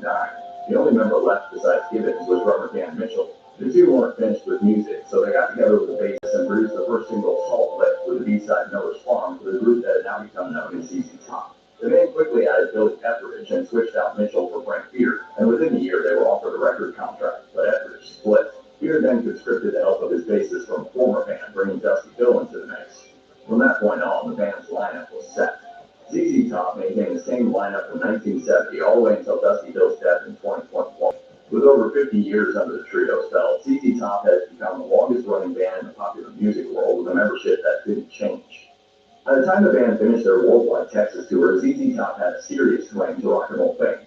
They were now popular across the country, but the constant work that came with that fame wasn't always ideal, hence the hiatus. During their time away from music, in a short stint from 1977 to 1979 that the band took to rest and relax, bassist Dusty Hill took on a gig that some might see as unexpected. As Hill later asserted, he and the band needed to take a step back, not just from performing and touring, but from the entire rock and roll life in general. They'd seen too many musicians try to take on too much in their early years and burn out for good, and ZZ Top was striving for longevity. So what did Hill do with his time away? He worked at Dallas-Fort Worth International Airport. An old friend of his had been working there, and the job was just what Hill needed. The lifelong musician explains that he's been on the road playing music since he was a young teenager and needed to get grounded with a relatively normal job. Frontman and guitarist for ZZ Top, Billy Gibbons, has one of those personalities that is larger than life. He's gritty, filled with rugged Texas charm, well-spoken in a way many might believe doesn't fit his image, and one of the biggest jokers in the history of rock and roll. All of these qualities together make him a perfectly distinctive character, and Fox Broadcasting Company took advantage of that when they cast him in a small role in the hit TV show Bones. Gibbons plays Angela's father on the show, and his character goes unnamed. There's a reason for this. As show creator Mark Hansen told the Chicago Tribune, Gibbons was playing a different version of himself. The whole time you watch him on screen, you have a hard time figuring out if he's meant to be a character or simply Gibbons, and his character was designed that way. Of course, this added sense of mystery has created more questions for fans. Many wondered if Gibbons was actually Angela actor Michaela Conlin's father here in the real world. He's not, but even some of his personal friends thought he was, and in true Gibbons style, he refused to correct them because he thought it was funnier that way. I don't know what that means. Well, if you do, you do. If you don't, you don't. Following a grueling recount during the 2000 election between Democrats and former Vice President Al Gore and former Governor of Texas George W. Bush, the Texan native was awarded the victory, becoming the 43rd President of the United States. Bush obtained his second big win when he was re-elected in the 2004 presidential race. The presidential ball was usually a black or white tie affair, but Bush elected to have Ted Nugent and none other than ZZ Top headlining the affair. Before the venue kicked off, Nugent told the press that the concert was, quote, gonna be mayhem. Nugent ended up canceling, but ZZ Top showed up. This wasn't their first Bush rodeo. Following Bush's first presidential victory in 2000, according to the Fort Worth Star-Telegram, ZZ Top played at the campaign's pre-inauguration party in Washington, D.C. According to Lone Star 92.5, while Bush was still the acting governor of Texas, he declared a state holiday on May 15th, ZZ Top Day. But the holiday has actually been around a lot longer than that. In 1986, as the Sun Sentinel notes, the Texas House of Representatives declared the band to be official Texas heroes in a unanimous decision. They also declared ZZ Top Day for the first time, though back then it was August 27th. The decision put the musicians on a pedestal alongside state heroes such as Davy Crockett, Sam Houston, and Jim Bowie. Of course, these declarations took place while ZZ Top was in town to play 3 shows in Houston, so there's a good chance this was as much a publicity stunt as it was a serious honor. ZZ Top frontman Billy Gibbons is a seriously multi-talented individual. Besides both singing in his low, gravelly voice and shredding like a beast on the guitar, he's also a published writer. This really isn't a surprise if you've ever heard him speak or seen any of the written responses he sent to publications. Gibbons has the way with words. His first and only book, as Forbes describes, seems more like a subtle brag than anything else. Apparently, Gibbons is as knowledgeable about cars as he is about music equipment, both of which are equally portrayed subjects in Billy F. Gibbons' Rock and Roll Gearhead, published in 2005. The book looks at guitar and car designs throughout the 50s and 60s, linking their progression together. The book has 3 sections. Cars and guitars make up 2 of them, and the third is all autobiographical, written in the entertaining and creative voice Gibbons uses while speaking at shows or in interviews. Over the past 20 years or so, ZZ Top bassist Dusty Hill has had at least a couple of serious ailments, and 2 of them seem to coincide with European tours. The first and more serious of them was when the musician was diagnosed with hepatitis C in 2000, causing ZZ Top to postpone their tour. Then in 2011, Hill suffered an acoustic neuroma, a benign tumor that grows in the inner ear and affects hearing. This again led to the cancellation of the European tour. During the afternoon of July 28, 2021, the official ZZ Top Facebook page delivered some heartbreaking news. Dusty Hill, beloved bassist and Southern rock phenom, had passed away in sleep earlier that morning. The band's message spoke about how much Gibbons endeared, along with legions of ZZ Top fans, was missing. Introducing the new online platform designed for today's hybrid working world, FlexiWeb. However your business works. AC/DC has been making some of the best head-banging music since the 1970s. The untold truth of AC/DC, however, is that the band had to overcome a changing lineup, the deaths of key musicians, and harsh criticism in their early days. Here's what you may not have known. In 1973, brothers Malcolm and Angus Young formed AC/DC in Sydney, Australia. However, in an interview with Rolling Stone, Angus credited his brother with the whole reason for the band's beginning, saying, "He's the founder of this whole thing, AC/DC. At the very beginning of the band, I said to him, 'What are we going to do?' He said, 'I know what we're going to do. We're going to do some rough, raw rock and roll. If it's got a beat that swings, and it's this, if you rock and roll this, okay. According to the New Yorker, Malcolm and Angus's older brother, influence on how the band's sound developed. George had been playing in a rock band called Easy Beats, which gained moderate success, but eventually left the band to work with his brother. George mentored Malcolm and Angus and would become a producer on ACDC's album. The band would go through a series of lineup changes in the 70s. After moving to Melbourne, both drummer Bill Rudd and bassist Mark Evans would join. Bon Scott, who had been working as the band's chauffeur, would become the new singer, replacing Dave Evans, who refused to go on stage. AC/DC would release a series of albums during this time, from their debut LP High Voltage in 1976 to Let There Be Rock in 1977, among others. Bassist Cliff Williams would replace Mark Evans as the band secured their lineup. AC/DC would release their debut LP, High Voltage, in 1976, and an alternative international version a year later of the same name, which would receive mixed reviews from critics. Rolling Stone's review would trash the album, and later appear in an article released decades later called 10 Classic Albums Rolling Stone Originally Fan. AC/DC would keep putting out albums that would receive more favorable reviews, such as Let There Be Rock, eventually Highway to Hell, which would go 7 times platinum. The band would also expand its fan base on an international level and tour extensively while putting together its final lineup of Bon Scott, Malcolm Young, Angus Young, Cliff Williams, and Bill Rudd. AC/DC's lead singer Bon Scott would unfortunately pass away at the age of 33 on February 19, 1980. After a night of drinking with friends, Scott was found dead the next day in his car after choking on his own vomit. There has been a debate as to what Scott's condition was the night before his passing. In Murray Englehart's band bio, AC/DC Maximum Rock and Roll, the band's original drummer, Colin Burgess, felt something was up. As Burgess recalled, Scott was leaving and he was all right, like he wasn't drunk at all. And we went home, and the next day he's dead. To me, it's just a really, really strange thing. In the book Bon, The Last Highway, author Jesse Fink spoke with Roy Allen, one of Scott's friends, who said that Scott was planning on leaving the band and quitting drinking back in 1979. Allen would recall Scott allegedly saying, "Roy, I want to come to Texas. I'm coming into a good bit of money soon. I've had it. The living on the road, the shows, the drinking. I'm ready to leave the band. I've got to get out. It's all killing me, and I know it." After Bon Scott passed away, AC/DC was faced with a hard decision. Should they continue or end the band? Months later, AC/DC would push forward, and after a strange set of circumstances, Brian Johnson would end up becoming their new singer. According to an interview with New York Post, Johnson said Bon Scott first saw him perform while suffering from appendicitis. Johnson recalled, "I went down on my side, kicking and going, ooh, but I kept on singing." Apparently, Bon later told the boys, "I saw this guy Brian Johnson sing. He was great. He was on the floor, kicking and screaming. What an act." Of course, it wasn't an act. I was really ill. Angus and Malcolm remembered the story Scott told them and added Johnson to a list of possible singers. After a great audition, Johnson would get the gig and the band would continue working on their album, Back in Black. Specifically, because it was a big moment in their life. Once hired, Johnson would be asked to write lyrics to a riff the band was working on, saying they had a very basic riff, and they said, "We were thinking of calling it Shook Me All Night Long." I sat down that night with this blank piece of paper, and within about 15 minutes, I had this song written. Back in Black would become the band's best-selling album and the second best-selling album ever, behind Michael Jackson's Thriller. Finally, AC/DC would tribute the album to their fallen friend and bandmate, Bon Scott. AC/DC's career would keep going uphill as they would release more top-selling albums and tour larger venues.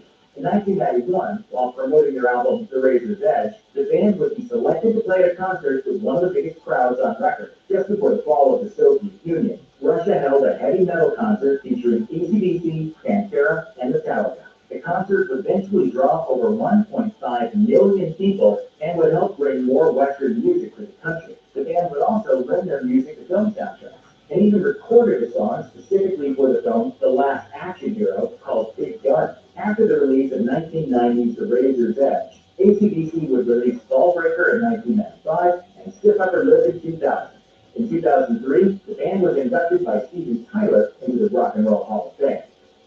In 2014, Malcolm Young announced that he'd been diagnosed with dementia and would be leaving the band for good to take care of himself. Filling in for Malcolm would be none other than his nephew, Stevie Young. Stevie subbed in for Malcolm in 1988 while on tour, and he fit seamlessly into the band in 2014. In an interview with Rolling Stone, Angus had this to say: "Stevie has done a great great job because he grew up playing that style of music, the same as Malcolm. Only 3 years later, however, Malcolm Young would pass away. His death came just 3 weeks after the death of Young's older brother, producer and mentor, George Young. In an interview with Rolling Stone, Angus spoke lovingly about his two brothers, telling the magazine, "My brother George was a very big part of AC/DC, especially in our early years. George and Malcolm were always the two guys I relied on. It didn't matter if we were in a studio or wherever. I always asked for their advice on whatever I was doing." In 2015, things took another dark turn for the band. According to the New York Daily News, AC/DC's drummer Phil Rudd was arrested and sentenced to 8 months of home detention for trying to have his former personal assistant killed, as well as for possession of drugs. Rudd had just released a solo album called Head Shop, which didn't do well in sales, and felt like it was everyone's fault but his own.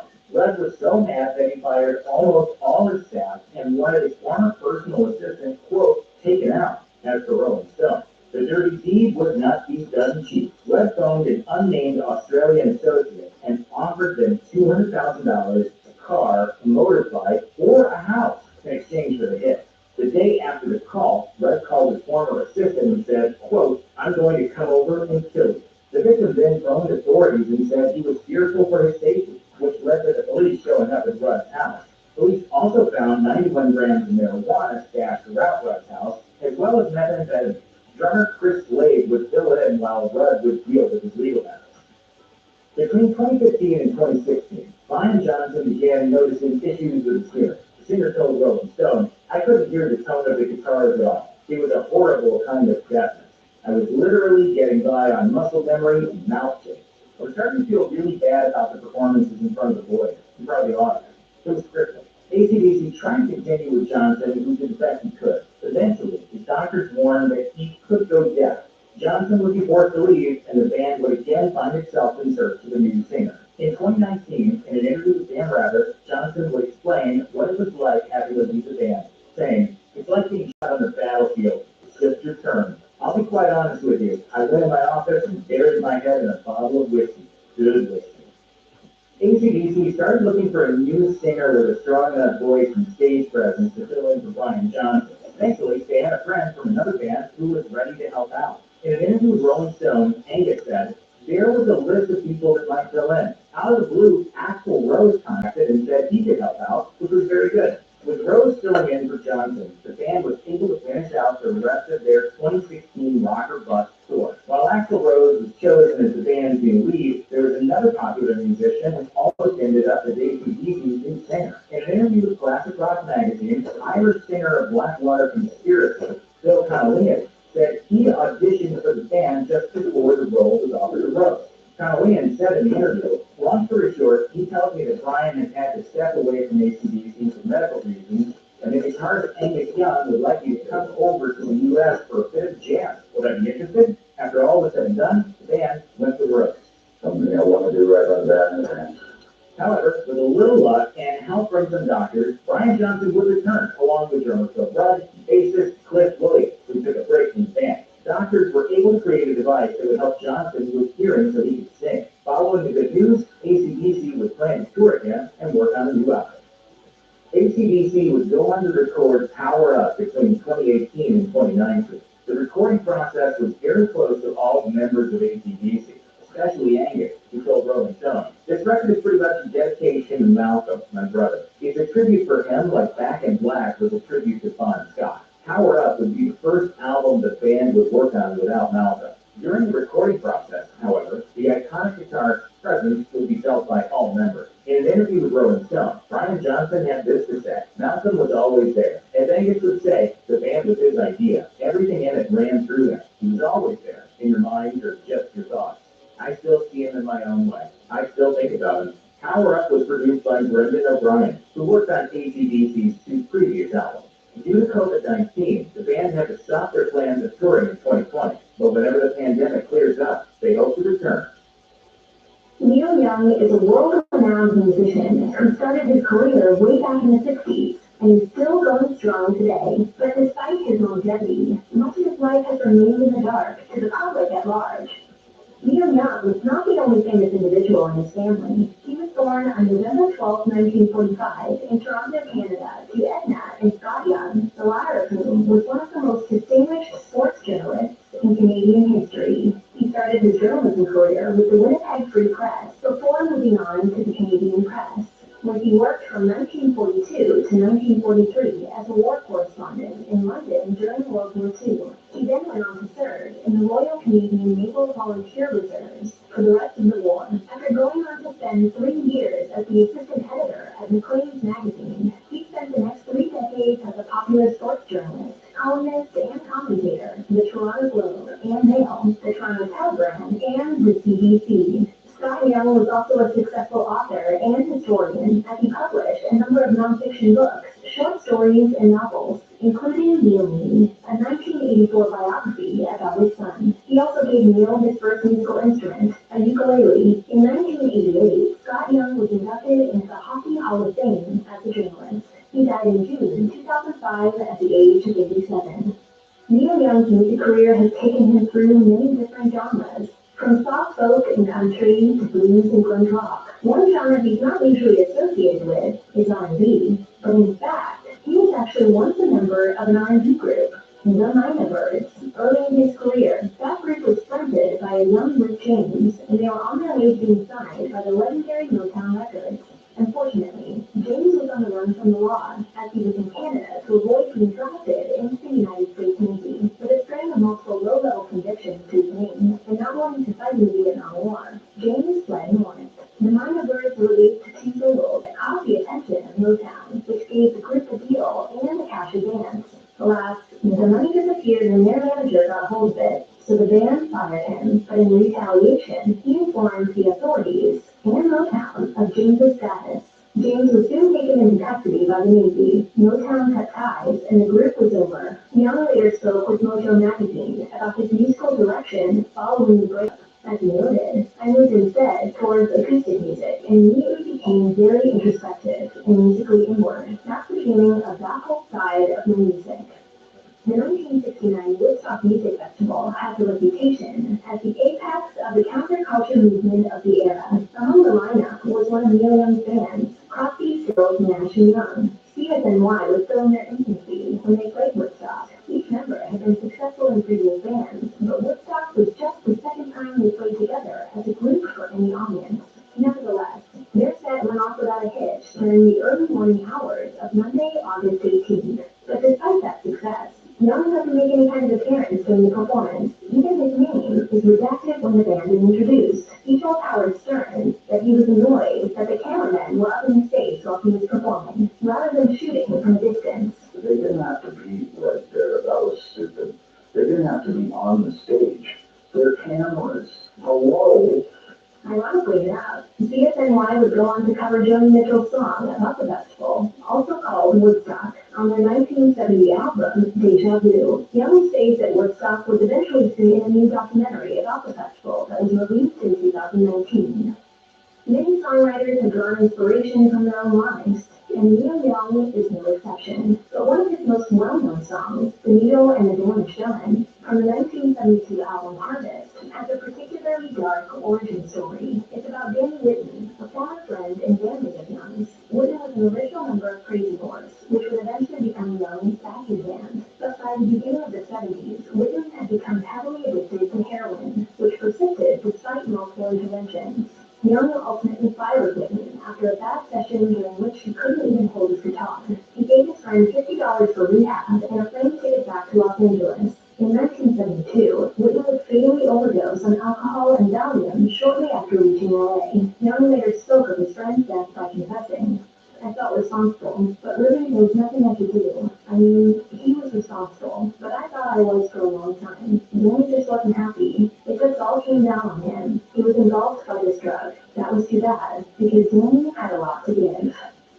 Young has written a number of protest songs influenced by his political leanings. One of the most famous, Crosby, Stills, Nash & Young's Ohio, was inspired by a real-life tragedy. On May 4, 1970, National Guardsmen fired live ammunition into a crowd of anti-war protesters on the campus of Kent State University. A few days later, David Crosby handed Young a copy of Life magazine that featured an image of the gruesome aftermath. Young then disappeared for a few hours into the woods and returned with the lyrics written in studio time booked. Despite being censored by many stations for its political lyrics, Ohio became a top 20 hit and an anti-war anthem. I do this song, I don't mean to be a downer, but, it's one of my songs, what can I tell you? Young's protest music spans decades. His 1989 hit Rockin' in the Free World was a harsh critique of the George H.W. Bush administration and rising political tensions in the Middle East and Eastern Europe. Young also later showed his disdain for the second Bush president when in 2006 he released the album Living with War, which made clear his thoughts about George W. Bush and the war on terror. Neil Young has had a complicated relationship with his bandmates over the years. His desire to be a solo artist led to his split with Buffalo Springfield, but it also accidentally created the supergroup Crosby, Stills, and Nash. When Young refused to perform at the Monterey Pop Festival with Buffalo Springfield, Stephen Stills asked David Crosby to fill in, and the two of them hit it off. They were then introduced to Graham Nash, and they formed a trio. After their first album in 1969, Atlantic Records president, Ahmet Ertegun pushed them to add Young to the band.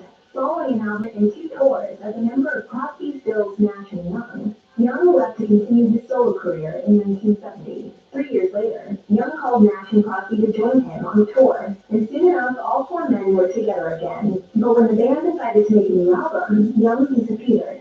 A year later, Young called Stills, desiring to work on a CSNY album, but Nash and Crosby were unable to join due to contractual reasons. Despite Crosby and Nash recording vocals, Young and Stills cut their contributions, creating a Stills and Young duo album and angering their old bandmates. And like clockwork while touring, Young decided to leave, forcing Stills to finish the tour alone. Neil Young and Leonard Skinner both reached the peak of their popularity in the 1970s. They also had a publicly antagonistic relationship towards each other. 2 of Young's most popular songs, Southern Man and Alabama, both took aim at racism in the American South. These tunes caught the ear of Ronnie Van Zant, Skinner's lead singer and songwriter. He was a fan of Young's, but he felt that his songs painted the South with too broad a brush. His response was Sweet Home Alabama, which called out Young by name. Despite what seemed to be evidence of feud, in reality, these 2 acts were apparently on good terms with each other. Van Zant, who passed away in a plane crash in 1977, reported he wrote his response as a joke, and Young had even penned the song Powderfinger for Skinner to record, and the surviving members of Skinner had claimed that there was no feud. Back when Neil Young was a teenage traveling musician, the Beatles made their way to the United States and launched the musical counterculture of the 60s. In many ways, the Fab Four paved the way for Young and plenty of others. At the same time, the 2 Beatles, John Lennon and George Harrison, were very critical of Young and his music. In a 1980 Playboy interview, Lennon took exception with what he believed was the message in Young's 1977 song, Hey Hey My My Into the Black. Lennon said, I hate it. It's better to fade away like an old soldier than to burn out. If he was talking about burning out like Sid Vicious, forget it. I don't appreciate the worship of dead Sid Vicious, or of dead James Dean, or dead John Wayne. No, thank you. I'll take the living and the healthy. Lennon died 3 months after the interview. Young responded to the criticism 2 years later, as he explained that he was referring to the spirit of rock and roll and not specific individuals. Lennon's criticism can be chalked up to mixed messages, but it's a little more clear-cut when it comes to what George Harrison had to say. During a studio session in 1992, Harrison told singer-songwriter Bob Geldof, I'm not a Neil Young fan. And then, when Geldof began to wax poetic about Young's guitar playing, Harrison insisted, I hate it. Yeah, I can't stand it. It's hard to argue with the Beatles, although millions of Neil Young fans probably would. Neil Young has never been shy about sharing his political opinions. He's also spent a lot of time on the front lines of many social movements, from his teen years to today. For example, in 1985, he organized the benefit concert, Farm Aid, along with John Mellencamp and Willie Nelson. Then, in 2020, Young officially became a citizen of the United States, and he used the movement to rampage President Donald Trump. During Trump's 2016 presidential campaign, he had played Young's Rockin' in the Free World. Despite the song being a critique of the first Bush administration, Young demanded that Trump not use his song, and after becoming a citizen, he penned an open letter with the first line declaring, You are a disgrace to my country. Young has also been critical of the other side of the aisle. In 2016, he called on then President Barack Obama to step in during the Dakota Access Pipeline protests as a standing rock revolution. So the entire world needs a reset. Early in his life, Neil Young suffered from various health issues. At the age of 6, he was unable to walk for a time because of the effects of type 1 diabetes, epilepsy, and polio. He would recover, but these issues would follow him for the rest of his life. And he's not the only in his family with health troubles. Both of his sons, Zeke and Ben, suffered from severe cases of cerebral palsy. Ben was unable to attend area schools because they weren't equipped to handle his condition. So in 1986, Neil and his wife at the time, Eddie, went to bridge school to help kids like Ben. Dennis taught me that you never give up. You can't say, this is too hard, can't be too hard. Young met Peggy back in 1974, and they got married in 1978, which was Young's second marriage. They were together for decades, but they ultimately divorced in 2014, and Peggy passed away from cancer on New Year's Day 2019. After the divorce, Young began a relationship with actress Daryl Hannah, and they got married in secret in 2018. They revealed their relationship status to the world when Young referred to Hannah as his wife in a social media post supporting gun control legislation. In the late 60s and early 70s, Creedence Clearwater Revival was one of the most popular bands in America. The band released a slew of classic hits in those few short years before breaking up in 1972. This is the untold truth of CCR. Creedence Clearwater Revival was the perfect vehicle for the singing, songwriting, and guitar playing of John Fogerty. But the band can trace its origins to groups formed by a different member of the family, John's older brother, Tom Fogerty. In the 1950s, high schooler Tom Fogerty formed a band called Spiderweb and the Insects. The group signed a deal with Delphi Records, but never actually recorded anything and broke up in 1959. Meanwhile, John Fogerty had formed his own group, the Blue Velvets, along with bassist Stu Cook and drummer Doug Clifford. While still fronting Spiderweb and the Insects, Tom Fogerty would occasionally play gigs for the Blue Velvets. However, after his primary band split, the Blue Velvets officially absorbed Tom Fogerty, and he became the lead singer of the band, which was rebranded as Tommy Fogerty and the Blue Velvets. This iteration recorded a handful of singles in 1961 and 1962, printed in very small runs, which didn't bring the band any success.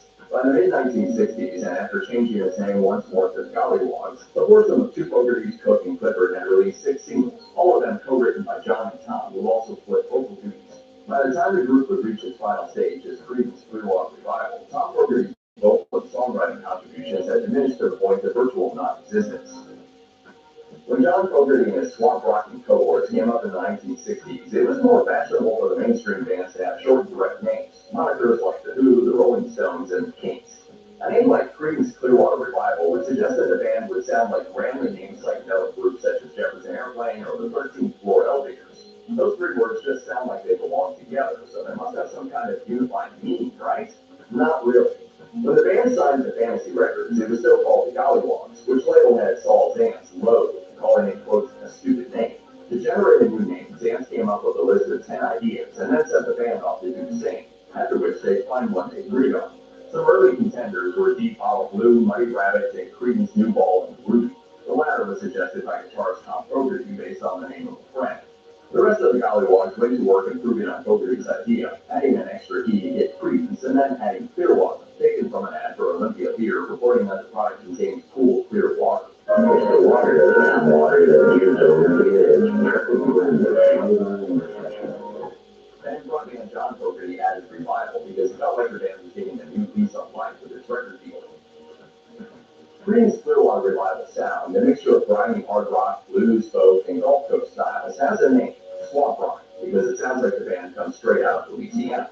That Louisiana flavor is all over Creedence's songs, explicitly so on the song Born on the Bayou. But Fogerty is singing from the point of view of a character, because neither he nor anyone else in Creedence Clearwater Revival was born or raised anywhere near the American Southeast.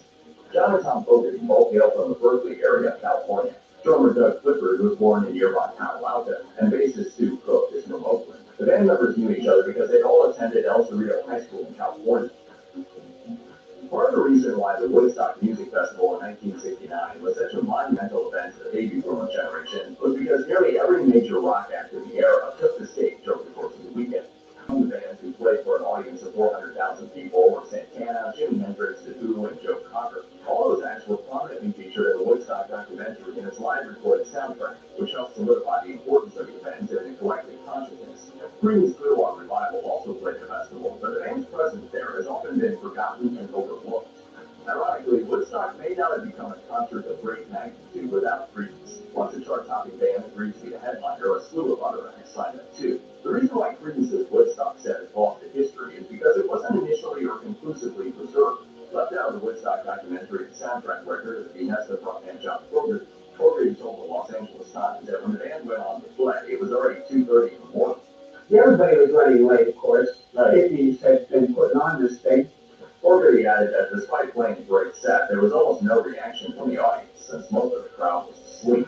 Fogerty didn't want the band's performance to be remembered, so he kept CCR out of the Oscar-winning Woodstock documentary. When one thinks about the top-selling and most successful musicians of all time, names like the Beatles, Elvis Presley, and Michael Jackson likely come to mind.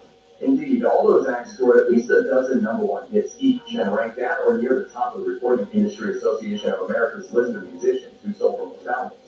And then there's CCR. Perhaps because their time in the spotlight was a relatively brief 4 years, or because they're so explicitly associated with the late 60s and early 70s sound, Creedence Clearwater Revival can be overlooked when discussing the pantheon of pop rock superstars. However, in 1970, the best-selling band on the planet was Creedence Clearwater Revival, which moved more LPs than heavyweights like the Beatles and Led Zeppelin. But there's another reason they're overlooked. Despite holding the all-time record for the most songs to peak at #2 on the charts, they never had a #1 hit. According to Slate, the group hit #2 on the Billboard Hot 100 5 times. Those almost chart toppers: Proud Mary, Green River, Bad Moon Rising, Traveling Band, and Looking Out My Back Door. In 1970, Creedence Clearwater Revival's John Fogerty written Traveling Band was a smash hit, peaking at, of course, #2 on the Billboard Hot 100. It was more of what CCR did best, hard rock with wailing vocals laced with elements of southeastern U.S. folk styles. The song's sound was also a bridge between straightforward rock of the 50s and heavy metal that would come of age in the 70s. Fogerty had a deep appreciation of and was extremely influenced by the old-time rock and roll performed by Southern musicians, telling Rolling Stone, "Little Richard was the greatest rock and roll singer of all time. I was a kid when his records were coming out, so I got to experience them in real time. Unfortunately, according to Forbes, Little Richard was paid the egregiously low sum of $50 by Specialty Records for the rights to his rock and roll blueprint songs like Tutti Frutti and Good Golly Miss Molly. And unfortunately for Creedence Clearwater Revival, Specialty took the band to court in October 1971, alleging that CCR's Little Richard-inspired Traveling Band was more like a Little Richard ripoff, specifically a Good Golly Miss Molly. In the end, Specialty Records eventually dropped the case. Of the original members of Creedence Clearwater Revival who have had solo careers, John Fogerty has been the most successful, scoring hit singles like Jambalaya on the Bayou, The Man Down the Road, and Center Field, a baseball stadium stand. But he wasn't the first member of the extremely successful CCR to leave the band to go it alone. That would be rhythm guitarist and his brother, Tom Fogerty. According to Ultimate Classic Rock, John's tight and unrelenting creative control of the band led to Tom's exit. After recording the album Pendulum, Tom Fogerty departed Creedence in 1971, and over the next 10 years, released 5 solo albums that didn't yield any hit singles. Meanwhile, back in the depleting Creedence Clearwater Revival, John Fogerty took his brother's motivations to heart and let the other 2 band members, Stu Cook and Doug Clifford, write and sing the majority of the songs on the next album, Mardi Gras. Unlike the group's previous albums, Mardi Gras didn't go platinum. After one final tour as a 3-man band, Creedence split up in 1972. After Creedence Clearwater Revival split up professionally, they diverted personally too, and bitterly at that. John Fogerty loathed and resented Fantasy Records that had bought Saul Zaentz for placing him and his bandmates under what he thought were unfair and exploitative contracts. Fogerty's negative feelings spilled over to the rest of the CCR, and he felt him and the band betrayed because they sold their right to vote on band decisions to Zaentz. He told Open Radio, "That was obviously why Saul felt he could not do anything he wanted with Creedence music." The freeze-out continued for years, and the band reunited as Creedence Clearwater Revival just once, but not in a professional setting to record music or play for fans. The 4 members performed together in 1980 at Tom Fogerty's wedding, according to AllMusic. Tom Fogerty died in 1990, and several years later, CCR members Doug Clifford and Stu Cook teamed up to hit the road as Creedence Clearwater visited. John Fogerty sued the duo in 1996 because he controlled the rights to the name Creedence Clearwater Revival and didn't authorize its use. In 2001, the sides reached an agreement. Clifford and Cook would pay Fogerty a royalty anytime they used the revisited name. They paid that fee up until 2011, when Fogerty violated the terms of the settlement by disparaging the latter-day Creedence variants in interviews. In the midst of all the tragedy and legal battling that descended on the world of Creedence Clearwater Revival in the 1990s, the surviving members of the band were given more than one opportunity to leave the past in the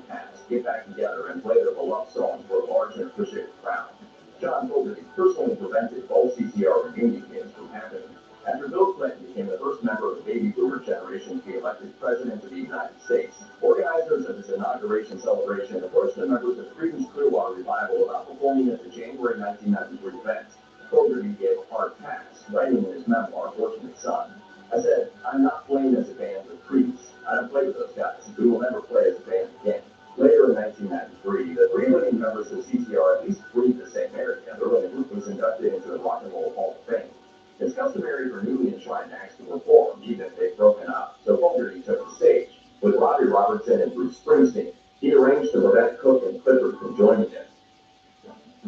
Since the 1980s and 1990s, when Hollywood ramped up its examination and depictions of the Vietnam War, filmmakers have frequently used a particular trick to let audiences know that a scene takes place during that bloody military conflict and in the late 1960s. The soundtrack plays Creedence Clearwater Revival's Fortunate Son. CCR's John Fogerty wrote the song in 1969 as a protest against the Vietnam War, calling out the offspring of the connected and wealthy who could pull some strings to get a draft deferment and avoid dangerous combat duty. That sentiment is made pretty clear in the song, which means it can instantly convey to audiences that the filmmaker's point of view is decidedly anti-war. Fortunate Son has been used to score Vietnam War-focused sequences in movies like Forrest Gump, Moonwalkers, Prefontaine, numerous documentaries about the era, as well as on the animated TV shows Family Guy and American Dad. And that doesn't even include the 60s centric or Vietnam War films that used other Creedence Clearwater Revival songs. Rock on, CCR. George Harrison is remembered as the quiet Beatle, but he was so much more than that. From a successful solo career to holding a major benefit concert to becoming a movie producer, he accomplished quite a lot during his life and career. This is the untold truth of George Harrison. Most Beatles songs were written by John Lennon and Paul McCartney, but Harrison managed to chime in with his own efforts every once in a while. The first song he penned for the band was Don't Bother Me, which was featured on their sophomore LP with the Beatles. This track has an interesting backstory as it was written during a bout of illness. During the tour in 1963, Harrison came down with a bug. While quarantining himself in his hotel room, he lay in bed with his guitar and started strumming to pass the time.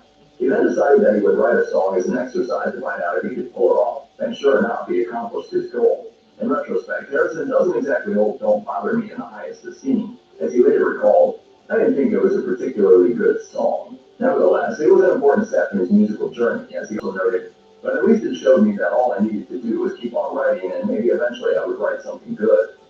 Harrison is well known for his affinity for the sitar, a stringed instrument that originated in the Indian subcontinent.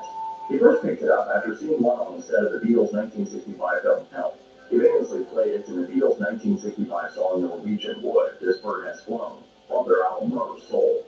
The song did well on the charts, but famous sitar player Ravi Shankar was unimpressed with Harrison's simplistic playing, which just echoed the main melody, as he reportedly said, if George Harrison wants to play the sitar, why does he not learn it properly? Harrison and Shankar eventually crossed paths, and the two of them hit it off immediately. Shankar offered to instruct Harrison, who gladly accepted. Soon enough, he was learning not only about the proper playing techniques, but also the instrument's spiritual significance in Indian culture. When the rest of the world moved past the vat of Indian influences on Western music, Harrison remained invested in Eastern music. He even helped to finance and distribute Raga, a 1971 documentary about Shankar's life. Seemed to really blew me away. It was like, it's just such an amazing thing. George Harrison's interest in the sitar developed during a time of great strife in South Asia. After a long period of British colonialism, the Indian subcontinent was divided into the two independent nations of India and Pakistan in 1947. Subsequently, Pakistan was split into two territories, one on each side of India, East Pakistan and West Pakistan, the latter of which was where the government was based. In March 1971, East Pakistan declared independence as the nation Bangladesh. In response, West Pakistan began a vicious military genocide, killing between 300,000 and 3 million Bengali and forcing millions of refugees to migrate to India. Ravi Shankar, a Bengali, was eager to help with the situation. He asked Harrison if he would be interested in planning a concert to raise funds for the refugees, and Harrison jumped on board. The concert for Bangladesh, which was held at Madison Square Garden on August 1st, 1971, was the first ever benefit concert of its scale. It was a star-studded affair, featuring such acts as Bob Dylan, Ringo Starr, Leon Russell, Billy Preston, Eric Clapton, Badfinger, and of course Shankar and Harrison. The show raised almost $250,000, all of which was donated to UNICEF. When asked afterward why he'd gotten involved with the Bengali cause, Harrison answered simply, because I was asked by a friend if I would help.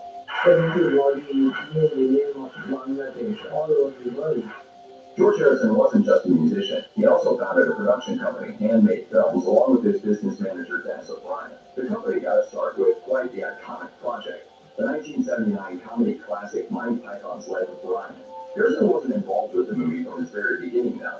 At first, it was an EMI production, but that company's chairman, Laura Del Fons, was reportedly so appalled by the screenplay that he completely removed himself from the endeavor, leaving the Pythons to finance the film themselves. So Python member Eric Idle called up Harrison, a friend of his, to see if he would be interested in helping out. Harrison was a major fan of the Pythons comedy, so he then consulted with O'Brien, who was all for it. Harrison had to remortgage his mansion to make the film, but that was a small price to pay in order to be able to watch a new Monty Python movie on the big screen. Handmade also released several films that are now considered British cinema classics, including The Long Good Friday, Time Bandits, and With Mail and I.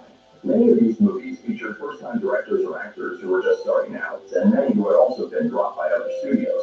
As Harrison once professed, if something's really good, it deserves to be made. He seemed truly committed to this philosophy as he produced 23 titles during his time with the company.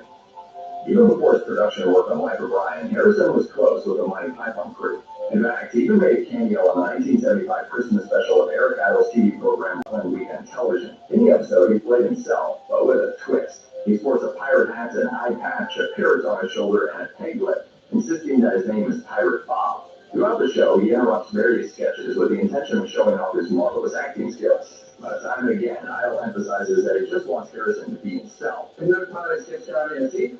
An old pirate sketch? No. Now, up to you then. At the end of the episode, Harrison finally appears without the pirate garb, guitar in hand. He strums out the beginning of his hit single, My Sweet Lord, then over the song's gentle opening chorus, he barks, I like to be a pirate's life for me. And then what follows is a rousing performance of an original sea shanty written by Harrison and Idle. George Harrison's recording contract with EIM, which had been orchestrated by Brian Epstein during his time with Beatles, ended in 1976.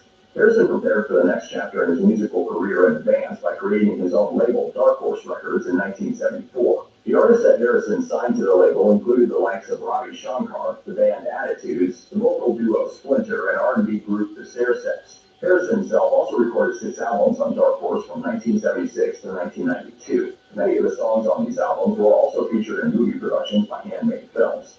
Today, Dark Horse has made a full-circle journey, having merged with EMI Apollo Company in 2002. It's now led by George's son Danny, as well as manager David Zonshine. They recently teamed up with BMG to release new recordings from George Harrison's back catalogs, as well as the back catalogs of Joe Strummer and Tom Petty. You might know that George Harrison played on the Beatles song Drive My Car, but did you know that he was also a massive auto enthusiast? It's true, as he bought and sold cars with such enthusiasm that nobody knows exactly how many he ever owned. According to a 2020 GQ profile, his most notable automobiles included a green Ford Anglia 105E that served as his first car, a black Jaguar E-Type that Brian Epstein reportedly gave him for his 21st birthday, a white 1964 Aston Martin DB5, and last but not least, the psychedelically decorated Austin Mini Cooper that was featured in the Beatles film Magical Mystery Cooper. Harrison didn't just show off his vehicular love by collecting cars, he was also a fan of Formula One racing, to the extent that he once spent months following the Formula One World Championship across the globe. He even wrote a song about his passion for racing, 1979's Faster, whose title he took from the diary of race car driver Jackie Stewart. The song features the recording of the engines at the start of the 1979 British Grand Prix. It was